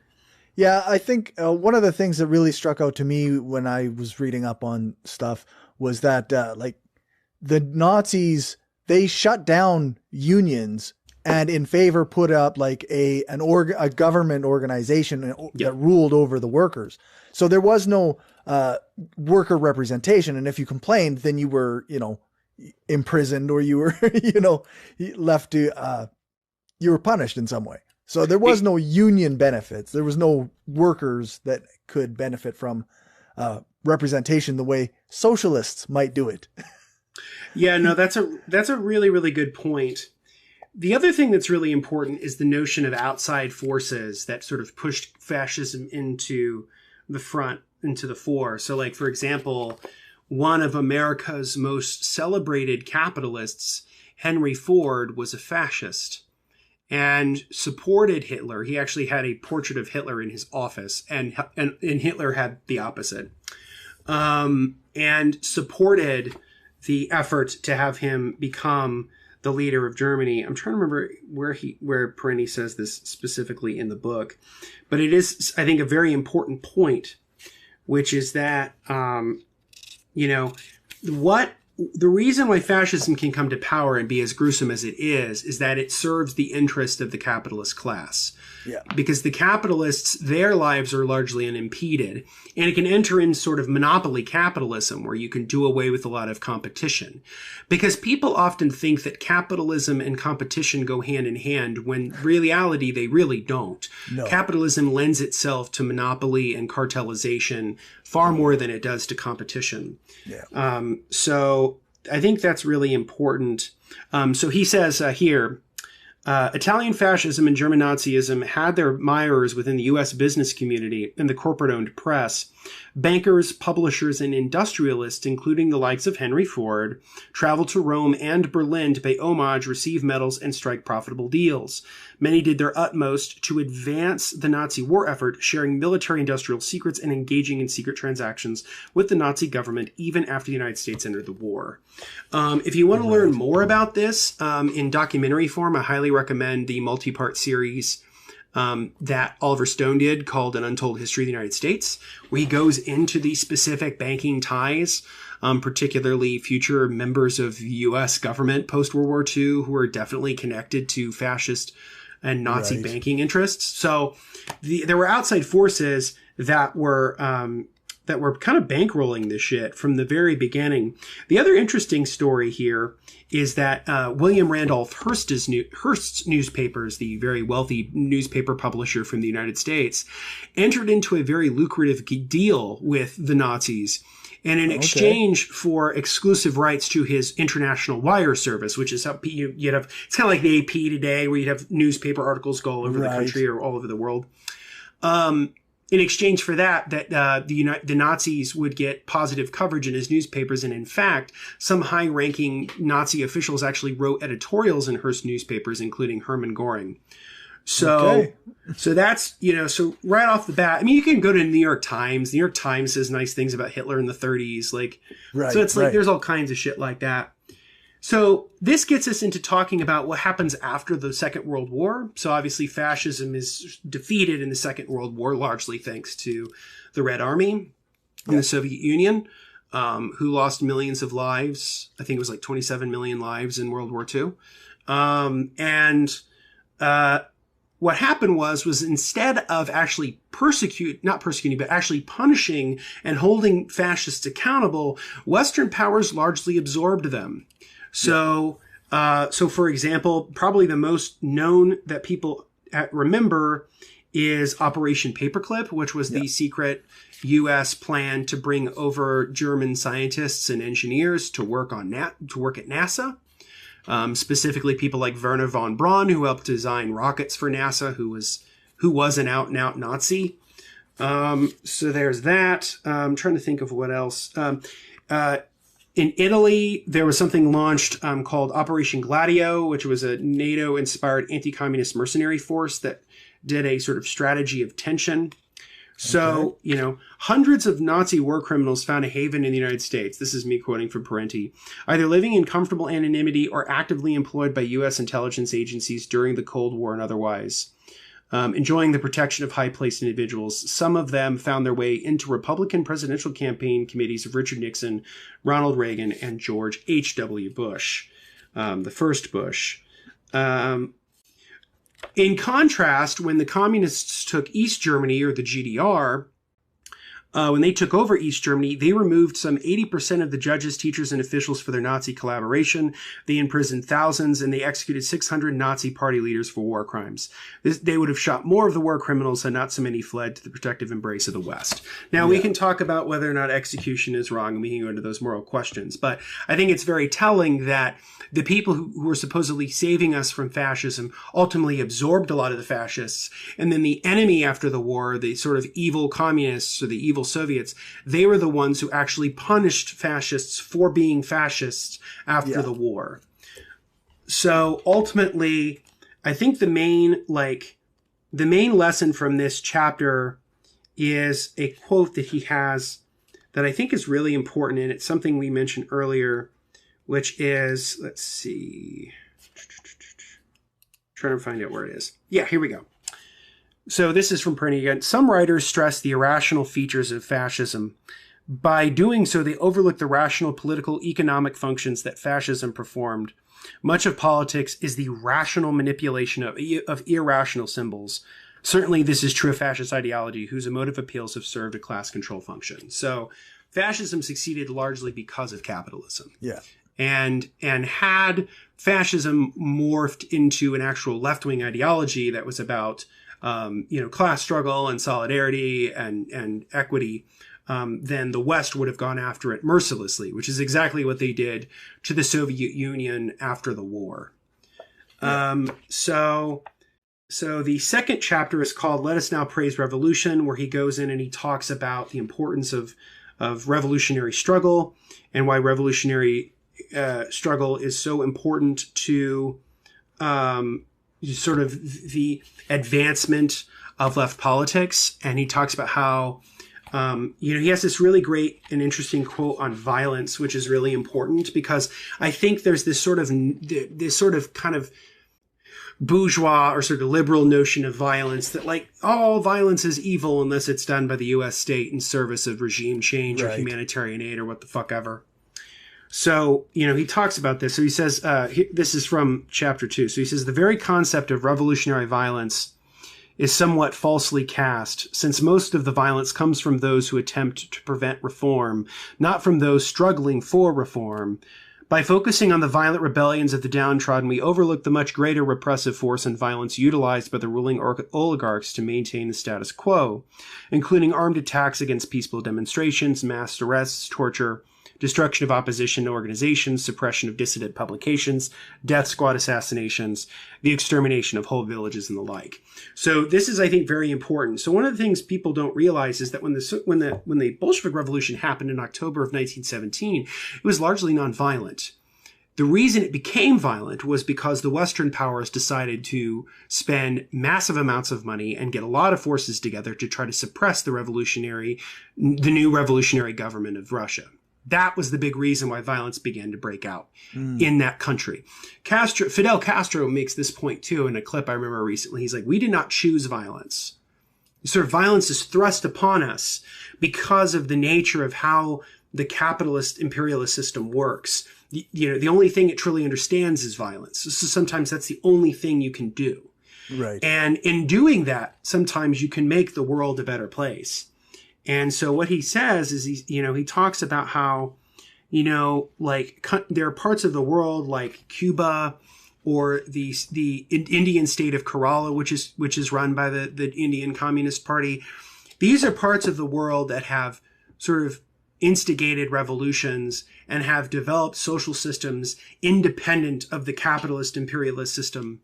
And you say what you want, criticisms aside, and there are some for sure, right. These are systems that have benefited their people tremendously, right. Human mortality was dramatically lowered under the revolutionary government of Cuba. And in fact, literacy in Cuba today is better than it is in the United States. Yeah. So, and in Kerala, it's the same thing where, the only state of India that has even remotely handled COVID particularly well is the state of Kerala because of its strong social protections instituted by the communist government of that state. So, and I think we've talked about this before regarding Cuba is when you measure the daily caloric intake of citizens in Cuba, you get a higher number for Cuba than you do in the United States as well. Yes. So less people are going hungry in Cuba than are going hungry in the United States. Absolutely. And there's no homelessness in Cuba either. Right. Which is kind of the other thing too, right? And they have universal health care. I mean, Cuba, is a very small island country. It's largely isolated, has become more so since the fall of the Soviet Union in 1991. Yeah. And yet it still has, like I said, like you said earlier, their populace is better fed. There's no homelessness. The medical system is for everyone. There's a certain level of real achievement there. Yeah. And, and again, that's I'm not saying it's not utopia, but no. it's there's outcomes that are better than they are in quote unquote, developed countries or whatever you want to call the United States. And what's really important is, and this is the thing that I think Parenti makes a point of saying in here, is I can't remember if it's in this chapter or it's just a point he's made before, which is that you always kind of have to compare. Let's see. Let's see. Let's see here.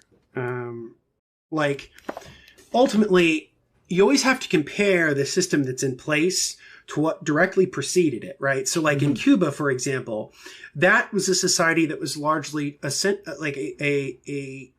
sort of dictatorship that was controlled by the United States, where, children lived in squalor and there was, violence and prostitution and untold human misery.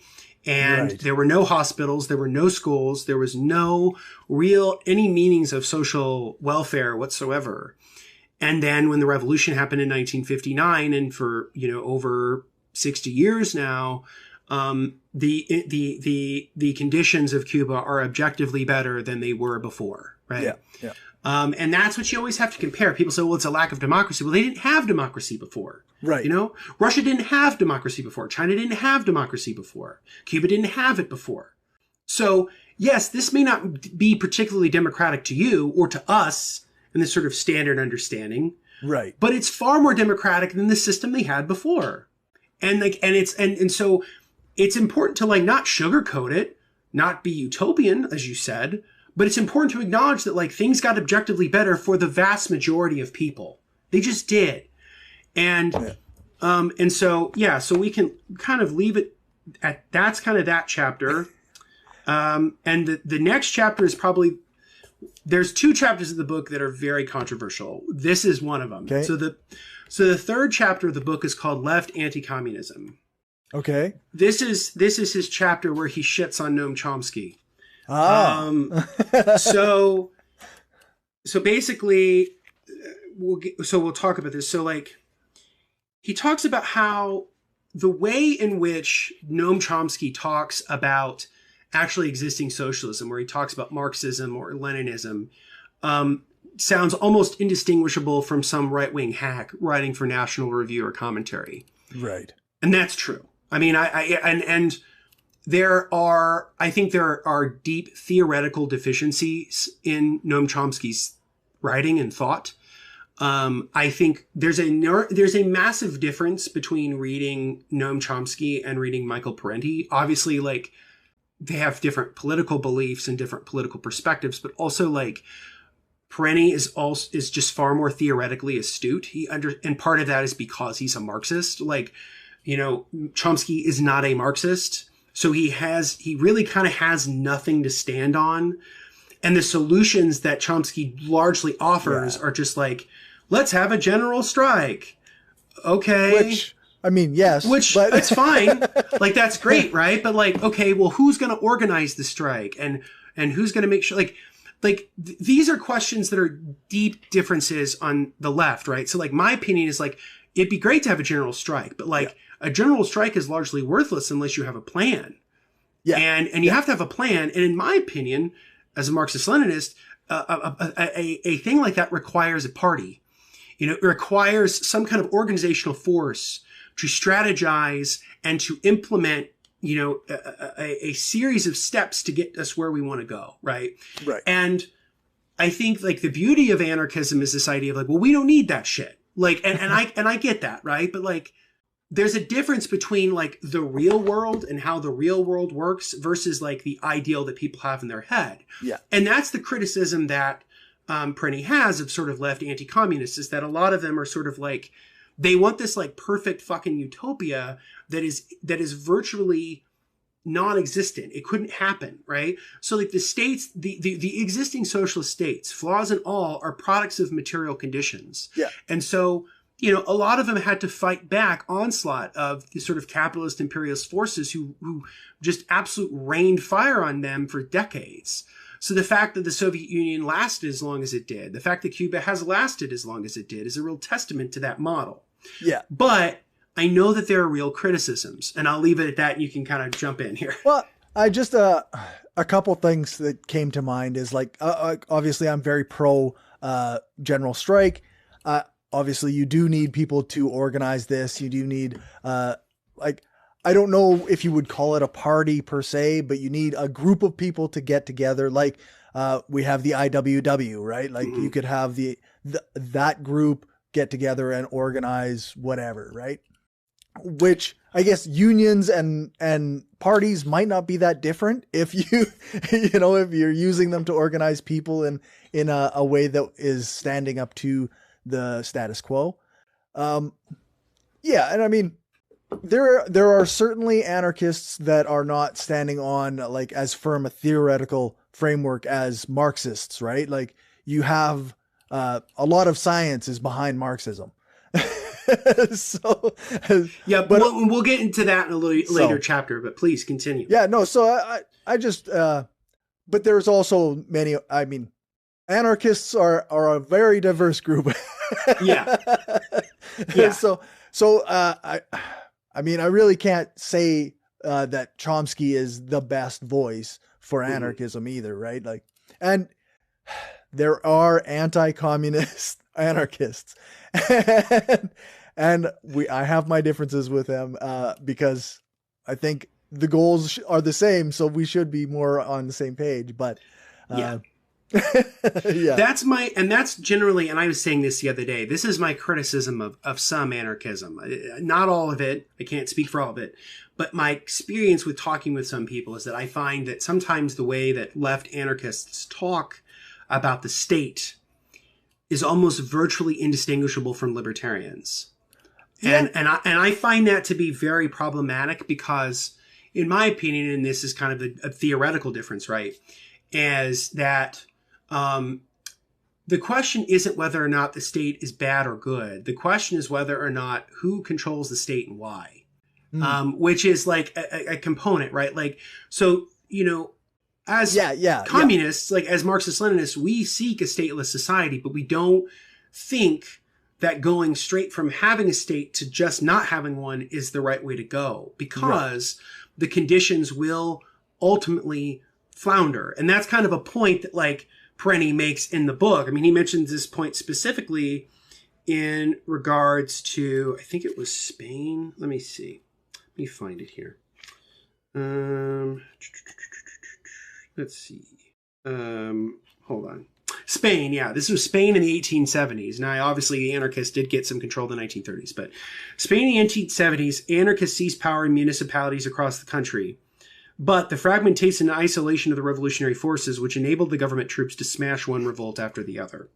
So I think what's important here is to note that, like, the problem, the sort of structural problem of having, like, getting rid of existing structures without necessarily thinking through exactly how those structures might be used or abolished, leads to the sort of the bifurcation of different municipalities or structures. And so one of the criticisms that Parenti has, and it's kind of pithy, is that, like, you know, left anti-communists love all the revolutions that never worked. You know, which, you know, but it's like, you know, but you can say what you want about, like, you know, the different situation of, like, different existing revolutions that were successful, whether it was the Bolshevik Revolution or the Cuban Revolution, the DPRK, China, or Vietnam. Those were successful, and they were explicitly along Marxist-Leninist lines. Now, again, I'm not saying that, like, these are amazing places and, like, there's no problems. Right, everybody's happy. But, like, they actually worked, which is the difference between, say, like, the revolutionary anarchist governments of Spain, or in the 1870s or in the 1930s, or more recently with Chaz, right? I think there was in Seattle? Like, I mean, like, that's a theoretical issue, and I would just love to hear your perspective on that.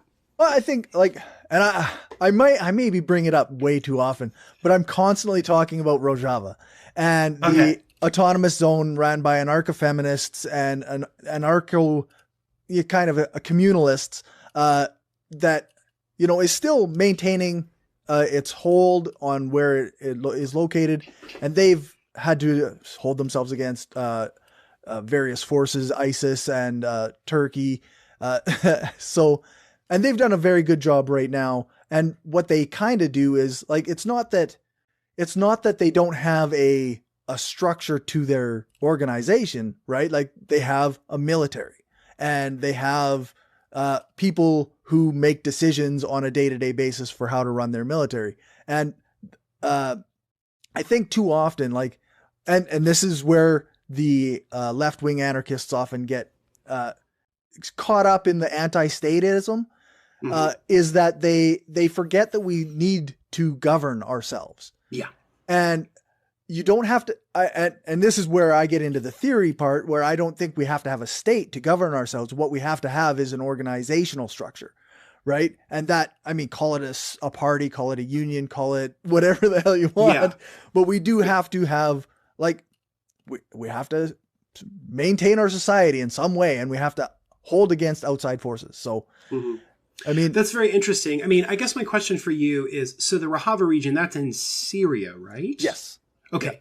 So here's my question for you, which is, this is one criticism I've heard of Rojava has been, and I don't know how accurate this is, so I'd like to hear what your thoughts are on this.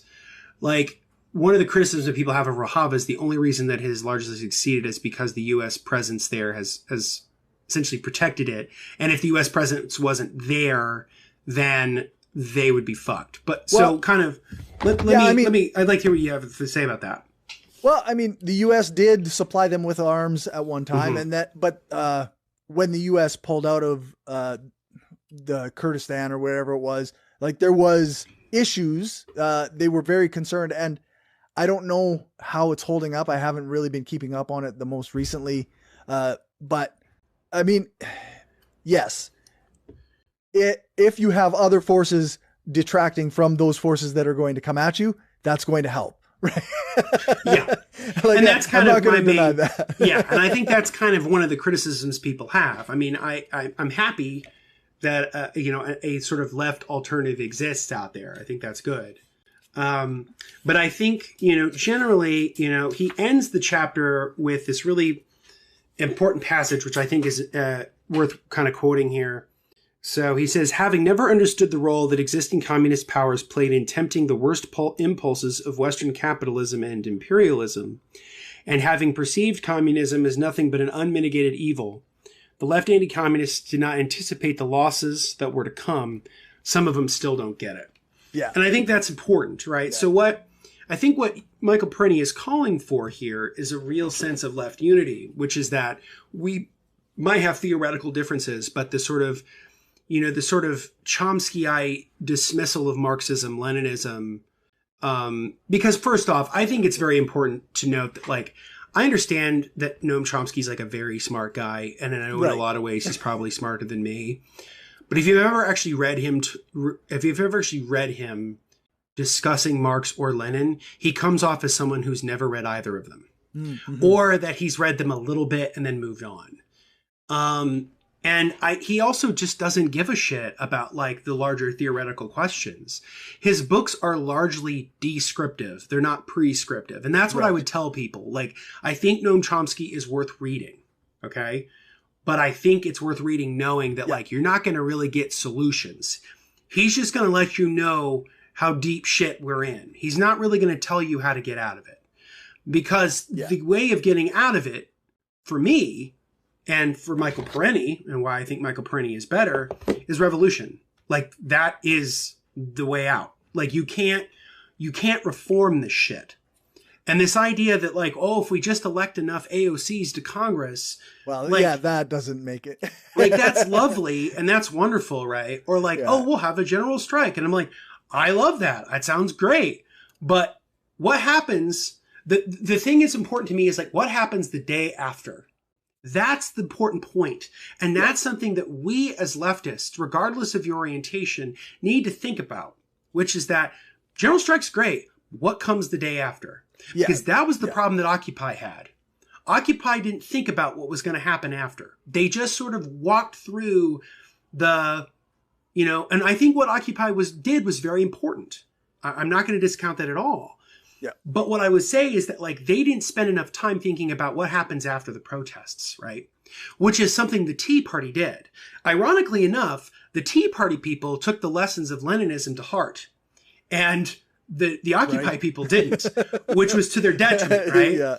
And mind you, the Tea Party people were also better bankrolled and so on and so forth. Of course. But I know we're like 45 minutes. There's so much in this book that's great. So we'll try to go quickly through some other stuff. And we'll try to get past them. Sure. So the other chapter that he talks about is it's called Communism in Wonderland, where he talks about the sort of deep structural problems that did exist within the Soviet Union that led to its collapse. Okay. A lot of them stemmed from problems of production, the sort of command and control structure of production in the planned Soviet economy started to have problems. It started to lead to sort of inefficiencies. The other issue was that he sort of calls it no one's minding the store.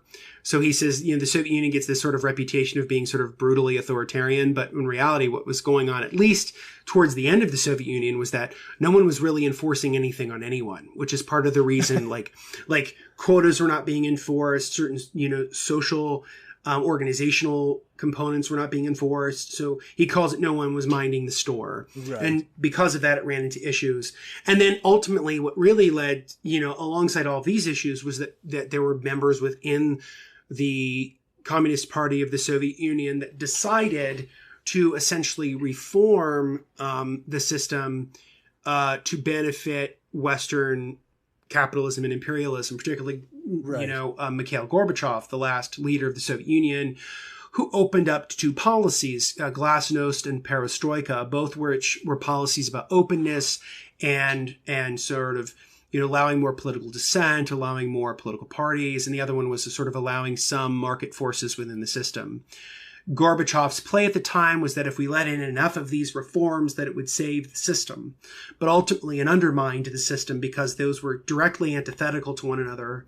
And you really, at that point, because of this sort of deep structural issues within the Soviet Union, you could have only had one or the other. So, again, I think what's important is like Parenti sort of often gets the charge that he's just like a full-blown tanky and that like he thinks the Soviet Union was the greatest thing ever. And it's like, no, he actually devoted an entire chapter of this book and entire sections of the book we talked about previously, Inventing Reality, on the very deep structural issues with the Soviet Union. Yeah. So that's that chapter. The next chapter after that is probably the other most controversial chapter in the book, which is called Stalin's Fingers. This chapter is the chapter where Parenti gets the accusation that he's a Stalinist, which is not true. But what he does do is he actually goes through the real historical record of what was actually going on during the Stalin era. Right. So Stalin, who was the leader of the Soviet Union from the early to mid 1920s up until his death in 1953, was known as sort of being this brutal dictator. And some of that is without question true. Right. So the question of the purges and the show trials and the sort of political executions, all that's true. Yeah. Like that's not, and Parenti even makes a point of saying that all of that is obviously true. What is not true is the extent to which people died in the Soviet Union. So like Western historians often talk about like, 10 million, 20 million, 100 million people died. And that's not true, right? So like, how do they get that number? How do they get those numbers, right? Well, most of them just pull them right out of their ass. Yeah. So the reason why the chapter is called Stalin's Fingers is because he recalls a story that a British historian takes at face value as being an admission by Stalin of the death of 10 million people. And so there is an historian who, let's see. So apparently there's a story about how Winston Churchill asked Stalin how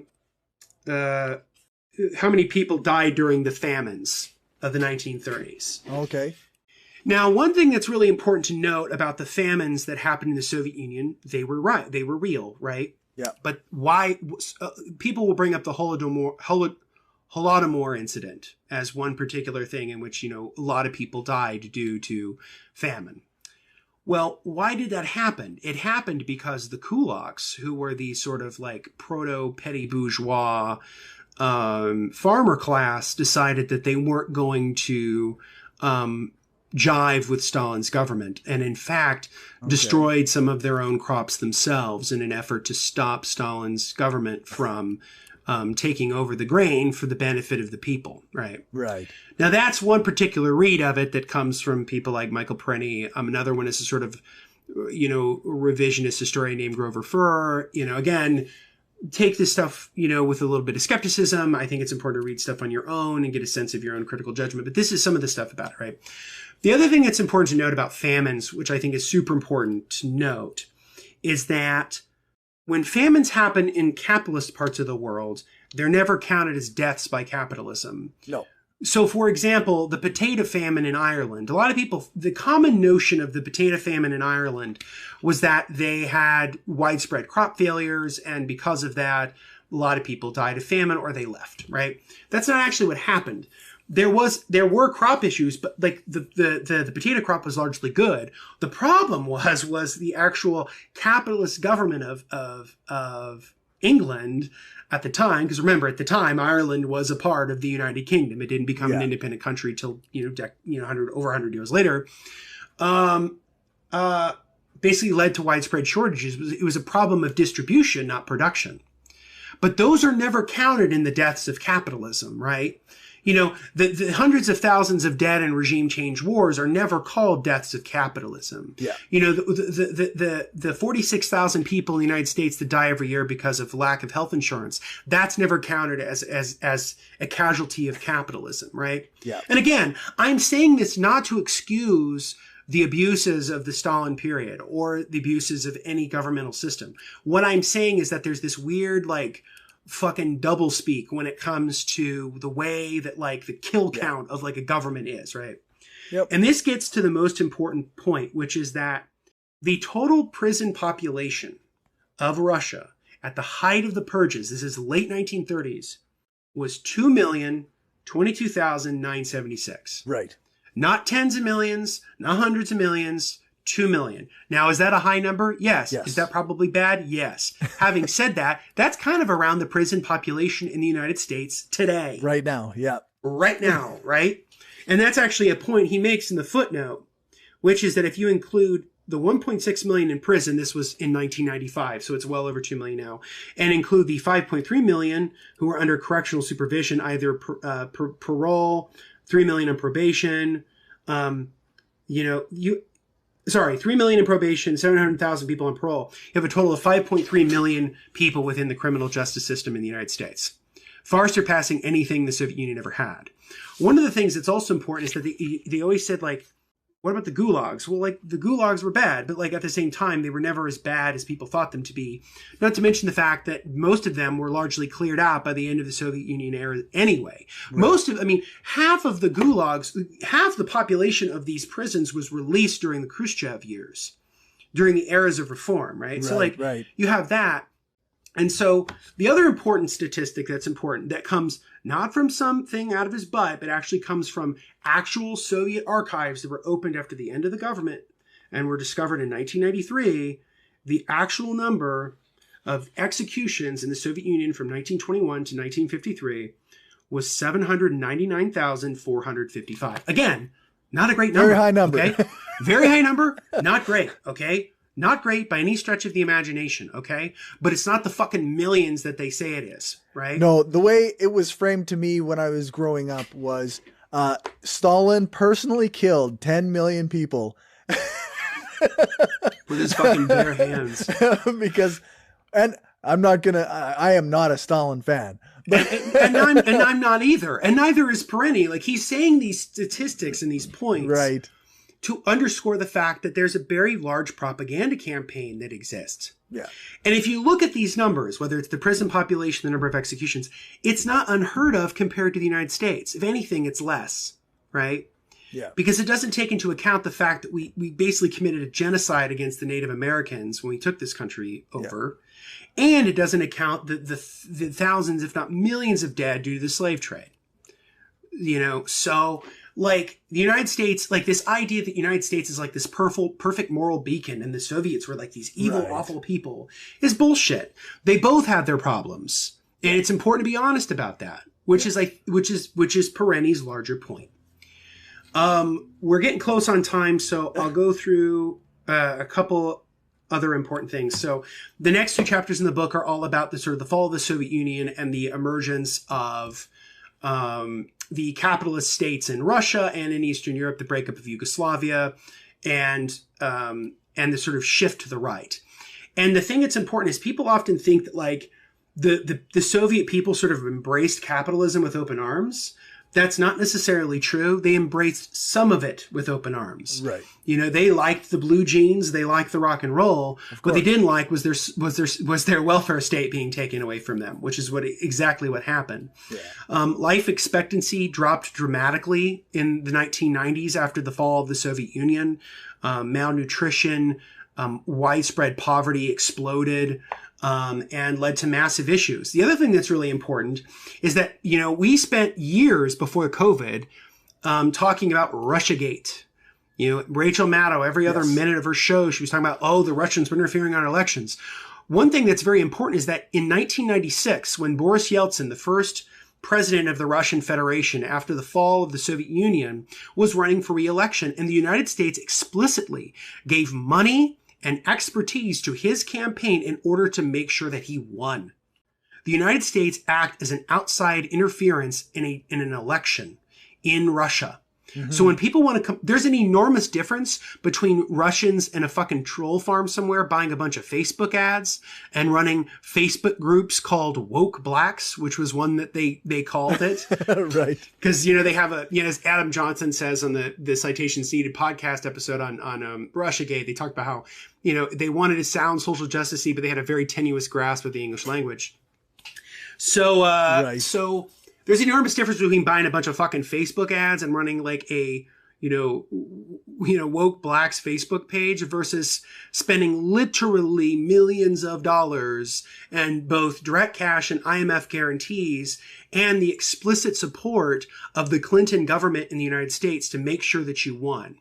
Not to mention the fact that Boris Yeltsin, when he took over, essentially shut down the Duma, which was the legislature of Russia, and he ruled as a virtual dictator for over a year in the Russian Federation, something the United States had no problem with because he was issuing in neoliberalism in the country. So the United States has no problems with dictators in Russia so long as they're doing their capitalist bidding. So that's those couple chapters. He has a chapter on Marxism, and then he has a chapter on class. And with that, we'll skip over to two quotes specifically. Before we get to those quotes, is there anything specifically you want to comment on? I know we're getting up close to time. So no, I don't have anything to add. Okay. So the chapter on Marxism is really important. He stresses the point that Marxism is not a sort of positivist science in the sense that it's like chemistry or physics. But what Marxism is a social science. It's a way for us to understand the world. It's a way for us to put together a bunch of disparate elements and pieces of data and start to make general conclusions about the world. Yeah. And Marxism is very, very important. And in fact, is probably more important than ever because of the nature of capitalism. And he wrote that in 1997. It's almost 25 years later, right. And it's gotten even worse, right? Yeah. So I'm going to quote him here. He says, most Marxists are neither chiliastic nor utopian. Chiliastic means like wanting to bring on the end of the world. Mm-hmm. Apocalyptic. They dream not of a perfect society, but of a better, more just life. They make no claim to eliminating all suffering and recognize that even in the best of times, there are the inevitable assaults of misfortune, mortality, and other vulnerabilities of life. And certainly in any society, there are some people who, for whatever reason, are given to wrongful deeds and self-serving corruptions. The highly imperfect nature of human beings should make us all the more determined not to see power and wealth accumulating in the hands of an unaccountable few, which is the central dedication of capitalism. And I think that's a really great overview of what Marxism is. We don't pretend to be utopian. Right. We seek to build a better world now with the conditions we have now, and then build towards something even better in the future. And then the last chapter is about the importance of class analysis, which was starting to become largely absent by the mid-90s. With a sort of academic turn of the political left and abandoning Marxism. Yeah. But he has this quote, which is really important for the discussions around class reductionism we often hear today, which is he says, to embrace a class analysis is not to deny the significance of identity issues, but to see how these are linked both to each other and to the overall structure of politico-economic power. An awareness of class relations deepens our understanding of culture, race, gender, and other such things. And he also says that that's extremely important for the environment as well. So, as you said earlier, right, it's intersectional, right? It's all these different variables, right? Class is one of them, and it's a very important one, right? Yeah. And in the United States, in my opinion, the two most important variables are class and race. Gender is very, very important too. But like if you're understanding the history of America and its structure, class and race are very intertwined, right? Yeah. The whole structure is based on these two things. Yes. And so, and then of course you can break down by like gender lines and so forth.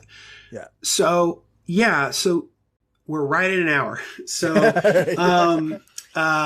I know how much hard work you put into editing this stuff, so I want to keep it as short as I can. So anyway, Black Shirts and Reds, it's an incredibly important book. It's a book that everybody, I think, should read regardless of your sort of political tendency on the left. And I think it will equip you with some really good information about the lies and the distortions and the misrepresentations of communism and really existing socialism in our media and in political circles, in the academics, in academic life, newspapers, so on and so forth. And it's also important to understanding how fascism really works, because fascism really is capitalism in decay. That's what it is. And it's when imperialism comes home. So yeah, highly recommend the book. It's incredible. And we will probably do another Michael Parenti book in the future. And because he's somebody who has had a really deep impact on me and in terms of my own political orientation. So that's it. So do we know what we're covering next time? Yes, we do. So next time we will be covering, I'm pretty sure next week or next time, we will be covering a book called, let me see if I can get it on the screen here. It's called The Origin of Capitalism, A Long Review by Ellen Meeksons Wood. This book is a really great corollary to Black Shirts and Reds in that it talks about the origins of capitalism and how there's the very traditional notion of how capitalism came about that is even informed in some of Marx's work, but that we actually have to think about it a little differently. And so I think it's a cool book, and I look forward to talking about it with you next time. Right on.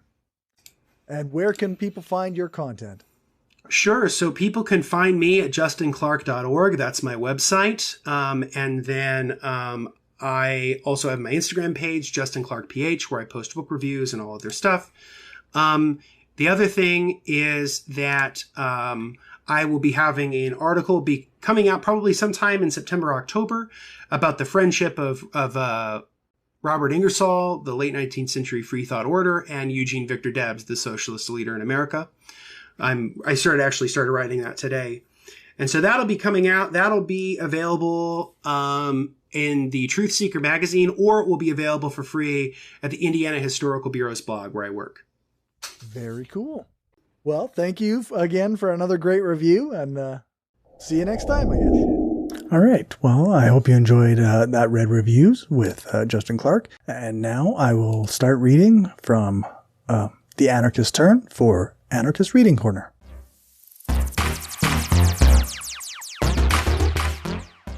All right. Hi, and welcome back to Anarchist Reading Corner. Just finished the segment on Black and Red, where the authors go through the flaws in anarchism and the flaws in Marxism and how they each antidote each other. And now we're on to One World, One Freedom. So I'm going to set my timer for 15 minutes and go. One World, One Freedom. The connubial between Marxism and anarchism that we have outlined above is not simply a demand of theoretical reason. It is not a marriage that ought to take place if the freedom of equals is to be realized. It is something that is inherent to the changes we are witnessing, and that, for the sake of brevity, we can summarize under the name of globalization. Put in a nutshell, there is not only one freedom because the world has become one. Globalization does not just mean that there are processes that objectively unify the globe, but also and foremost that we have come to recognize this fact. In a minimal sense, this has always been the case because we have always inhabited one and the same planet. What is different today is that we have to recognize this because there is no longer the possibility of adopting an exit strategy. Let me briefly illustrate what I mean by this. Globalization is often presented as a set of processes which shift the spatial form of human organization and activity to transcontinental and interregional patterns of activity, interactions, and exercises of power. Globalization, in its numerous aspects, economic, technological, political, and cultural, has created a situation such that events, decisions, and activities in one part of the world can have significant consequences for individuals and communities on the other side of the globe. The concept of globalization points thus to the stretching and deepening of social relations and institutions across space and time. Fluxes from the local to the global and vice versa have unified the planet. Together with economic globalization already diagnosed by Marx and Engels, comes political globalization. They are inseparable from many points of view. A promoter of economic and financial globalization, the nation-state seems to be one of its most illustrious victims. Sure, sovereign states are far from vanishing, but they are becoming something else, challenged as they are by a dispersion of sovereignty both above and below them. Perhaps where the crisis of the system of nation-states is most evident is the domain of security. It is in this field where the modern state, at least since Thomas Hobbes, has traditionally, although surreptitiously, drawn the strongest justifications for its existence, that we can best measure the degree of its crisis. Human beings, so the modern argument went, are led to cede their unconditional freedom to the sovereign power in order to enhance their individual security. Even admitting that this was once the case, and I would deny that it was, it no longer holds true. The state is today patently incapable of guaranteeing the security of its citizens, not only from attacks with nuclear, bacteriological, or other non-conventional weapons, but also, and perhaps most importantly, from ecological and other kinds of human-made global challenges. No simple state could ever arrest an epidemiological attack or even simply contrast global warming effects. Just as an aside, I mean, this was written well before COVID, so yeah. I mean, the evidence is all around us now, isn't it? No single state could ever arrest an epidemiological attack or even simply contrast global warming effects. I mean, the word attack doesn't necessarily fit, but it's a disease that's traveling unchecked in many ways. Hence, sovereignty is dispersed through what some have called a multi-layered global governance, and what Negri and Hart named instead empire. All this points to the fact that whether we want it or not, an anarchist turn has already begun.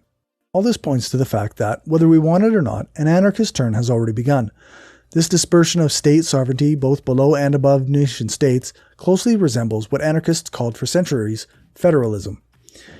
Indeed, if it is true that there is a sort of historical amnesia among political scientists about Marx's prediction of globalization, there is even more striking form of amnesia over the contribution of classical anarchists in depicting what a post-sovereignty world might look like. Titles such as The Anarchical Society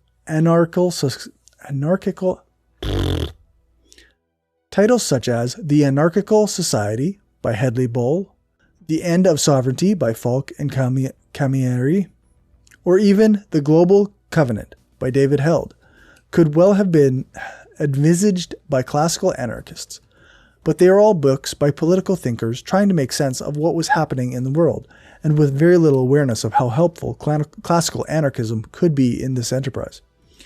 Conversely, there are many passages in classical anarchist thinkers, such as the one quoted at the start of this chapter, that could have been written by one of the contemporary theorists of globalization. Malatesta's idea that the development of production, the increase of needs that can only be satisfied through the concourse of everybody, the new means of communication, the habit of traveling, science, literature, wars themselves, are tightening humanity into a single body whose parts can only find their freedom in the health of the other parts and of the whole itself, can be taken to a description for what globalization amounts to. Yet it was Malatesta's definition of anarchy. This shows how strong the ban on anarchism still is. Anarchy is already there, but it cannot be named. This is, however, only one side of the story. If it is true that an anarchist turn has already begun, we must immediately add that it is far from going in the right direction. Globalization does not only mean a horizontal extension of the chains of interdependence, it also implies an intensification of vertical ones. Power is not only dispersed below and above the nation-states, it has also penetrated within the deepest mechanisms of life. In a word, it has become biopower. The biopolitical transformation that Hart and Negri integrated into their concept of empire was first diagnosed by Michel Foucault, who traced it back to the innate constitution of modernity. Foucault's major intuition was the idea that, while in the first part of modernity, the sovereign power was mainly a power to inflict death, in late modernity, it becomes a power that is aimed at inciting, promoting, articulating, in a word, disciplining life itself. The two poles of such a biopower are the body of the individual and the body of the population. whereas the means through which it is exercised are various disciplines such as medicine, biology, statistics, demography, and the science of police. But today, biopolitical transformations seem to go beyond Foucault's classical analysis.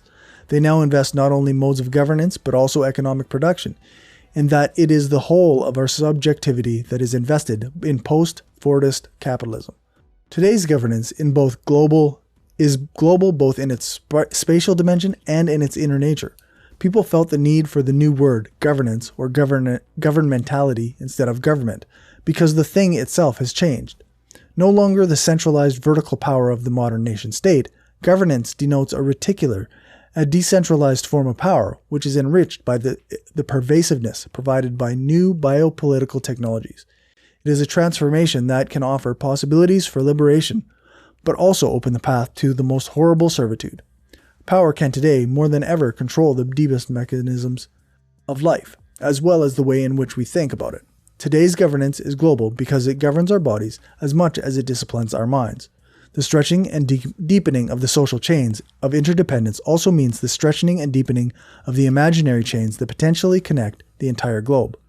We think globally because the globe has become the horizon of our perception of the world, but also because our social imaginaries are increasingly intermingled. This is what Debord tried to convey with his idea of the society of the spectacle. In the epoch of the global communication networks, his prophecy about the transformation of the world into an immense collection of spectacles seems to have become true. The spectacle is not only a set of images, but also, and foremost, a social relationship between people mediated through images. This means that the way in which we relate to others is mediated by the images we have internalized from the social imaginary. Just consider what politics has become and what it used to be. The activity we usually denote with this term is inconceivable without the continual flux of images that enter our screens every day. The competition among images, like that among every other commodity, is so steep that the golden rule of the audience imposes itself. Only those images that capture people's attention become part of the spectacle. Hence, the increasing spectacularization of politics. What used to be an activity done by real people has become, to a large extent, a pure spectacle. Images are no longer what mediate our doing politics, but what risks doing politics in our stead. In other words, politics has become imaginal politics. In one thing, however, Debord was wrong. Like Marx before him, he thought it was possible to counterpoise to the spectacle of the reality of things. In the epoch of virtual reality, images have instead become ongoing processes so that there is no longer the possibility to distinguish between original and fake. In other words, the society of the spectacle has become global, in the double sense that it has stretched its boundaries to embrace the entire globe, but also that it has invaded all ambits of life so that we can no longer say where the spectacle ends and real life begins. In this scenario, Bakunin's idea that you cannot be free unless everybody else around you is free is timelier than ever. If our being increasingly depends on what other people think and imagine we are, then it is clear that freedom can only be realized as freedom of equals. There is no intermediate possibility. We are either all slaves or all free. The new global movements that have emerged worldwide in the last 20 years have shown this very clearly. Note that I use the term new global and not no global. The reason why the media worldwide has called a movement that is the result and even advocates globalization no global is because they looked at it from the point of view of neoliberal ideology itself. The idea behind this is that neoliberalism is one and the same as globalization. So that whoever criticizes neoliberalism with its dogma that there are no alternatives is immediately stigmatized as a critic of globalization itself.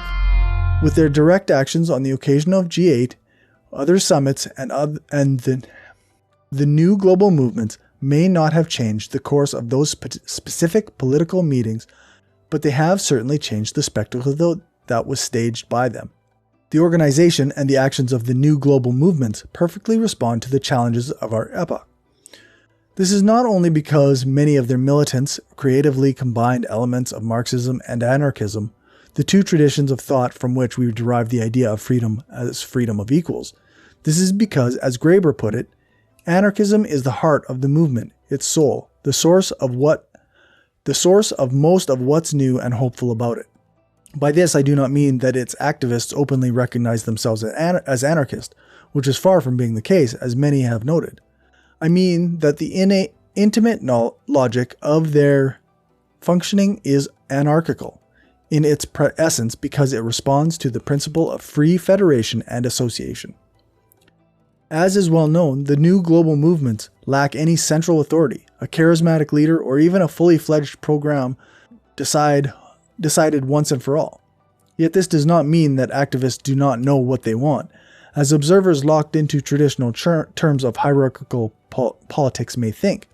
It means that this is a movement that grew up according to a logic of networking, which strictly follows the emerging needs and affinities of the people. Its organization is non-hierarchical, its coordination decentralized, its decision-making shaped by a new attempt to reinvent new forms of direct democracy, and thus favoring strategies for consensus finding rather than simple majority rule. In brief, it works according to what anarchists have for a long time called free federalism. Some people thought that the new global movements died soon after 9/11, but this is in my view far from being the case. The reactionary turn that followed 9/11 made those movements dormant, but their legacy continued to work more or less underground over the next 10 years. And the news arriving these days from the so-called Arab Spring is telling us that the time may have come for them to wake up again. The spontaneous rebellions currently going on in the Middle East, obviously this was a while ago, so not currently. Well, and that's time. So we're going to stop right there. I'm going to restart that highlight. There we go. So, and we're going to bookmark it. Okay. That's everything for today. Thank you for joining me for Anarchist Reading Corner, and we will do another segment in 2 weeks. All right, that's all, folks. Thanks for watching and or listening. Remember to share the show with your friends and on the social media site that you use the most. Thanks to everyone who supports this show on Patreon. It's really appreciated, and it helps the show a lot. It helps me a lot. So that I can spend more time on this and my other projects and less time in my car doing gig jobs. If you want to contribute, you can do that at patreon.com/skepticalleftist, or you can buy me a coffee at buymeacoffee.com/skepticallefty. If you can't contribute financially, then a 5-star rating and a review on your podcast app of choice or one of the podcast review sites would be great. If you want to find more from me, then you can make sure to check out the show notes or check out my Linktree. That's linktr.ee/skepticalcorey. You can find all of my social media stuff there, as well as links to my other shows, which include Skeptarchy, which is a panel show I do with very smart people, and From Many People's Strength, which is a podcast about Saskatchewan politics. My Twitter is @skepticallefty. My Facebook page is The Mind of a Skeptical Leftist, or you can send me a friend request at facebook.com/cjbrainstorm. I accept most friend requests. You can also email me at mindofaskepticalleftist@gmail.com. And that's everything. Thanks so much for listening. I hope you are all staying safe and that this finds you well.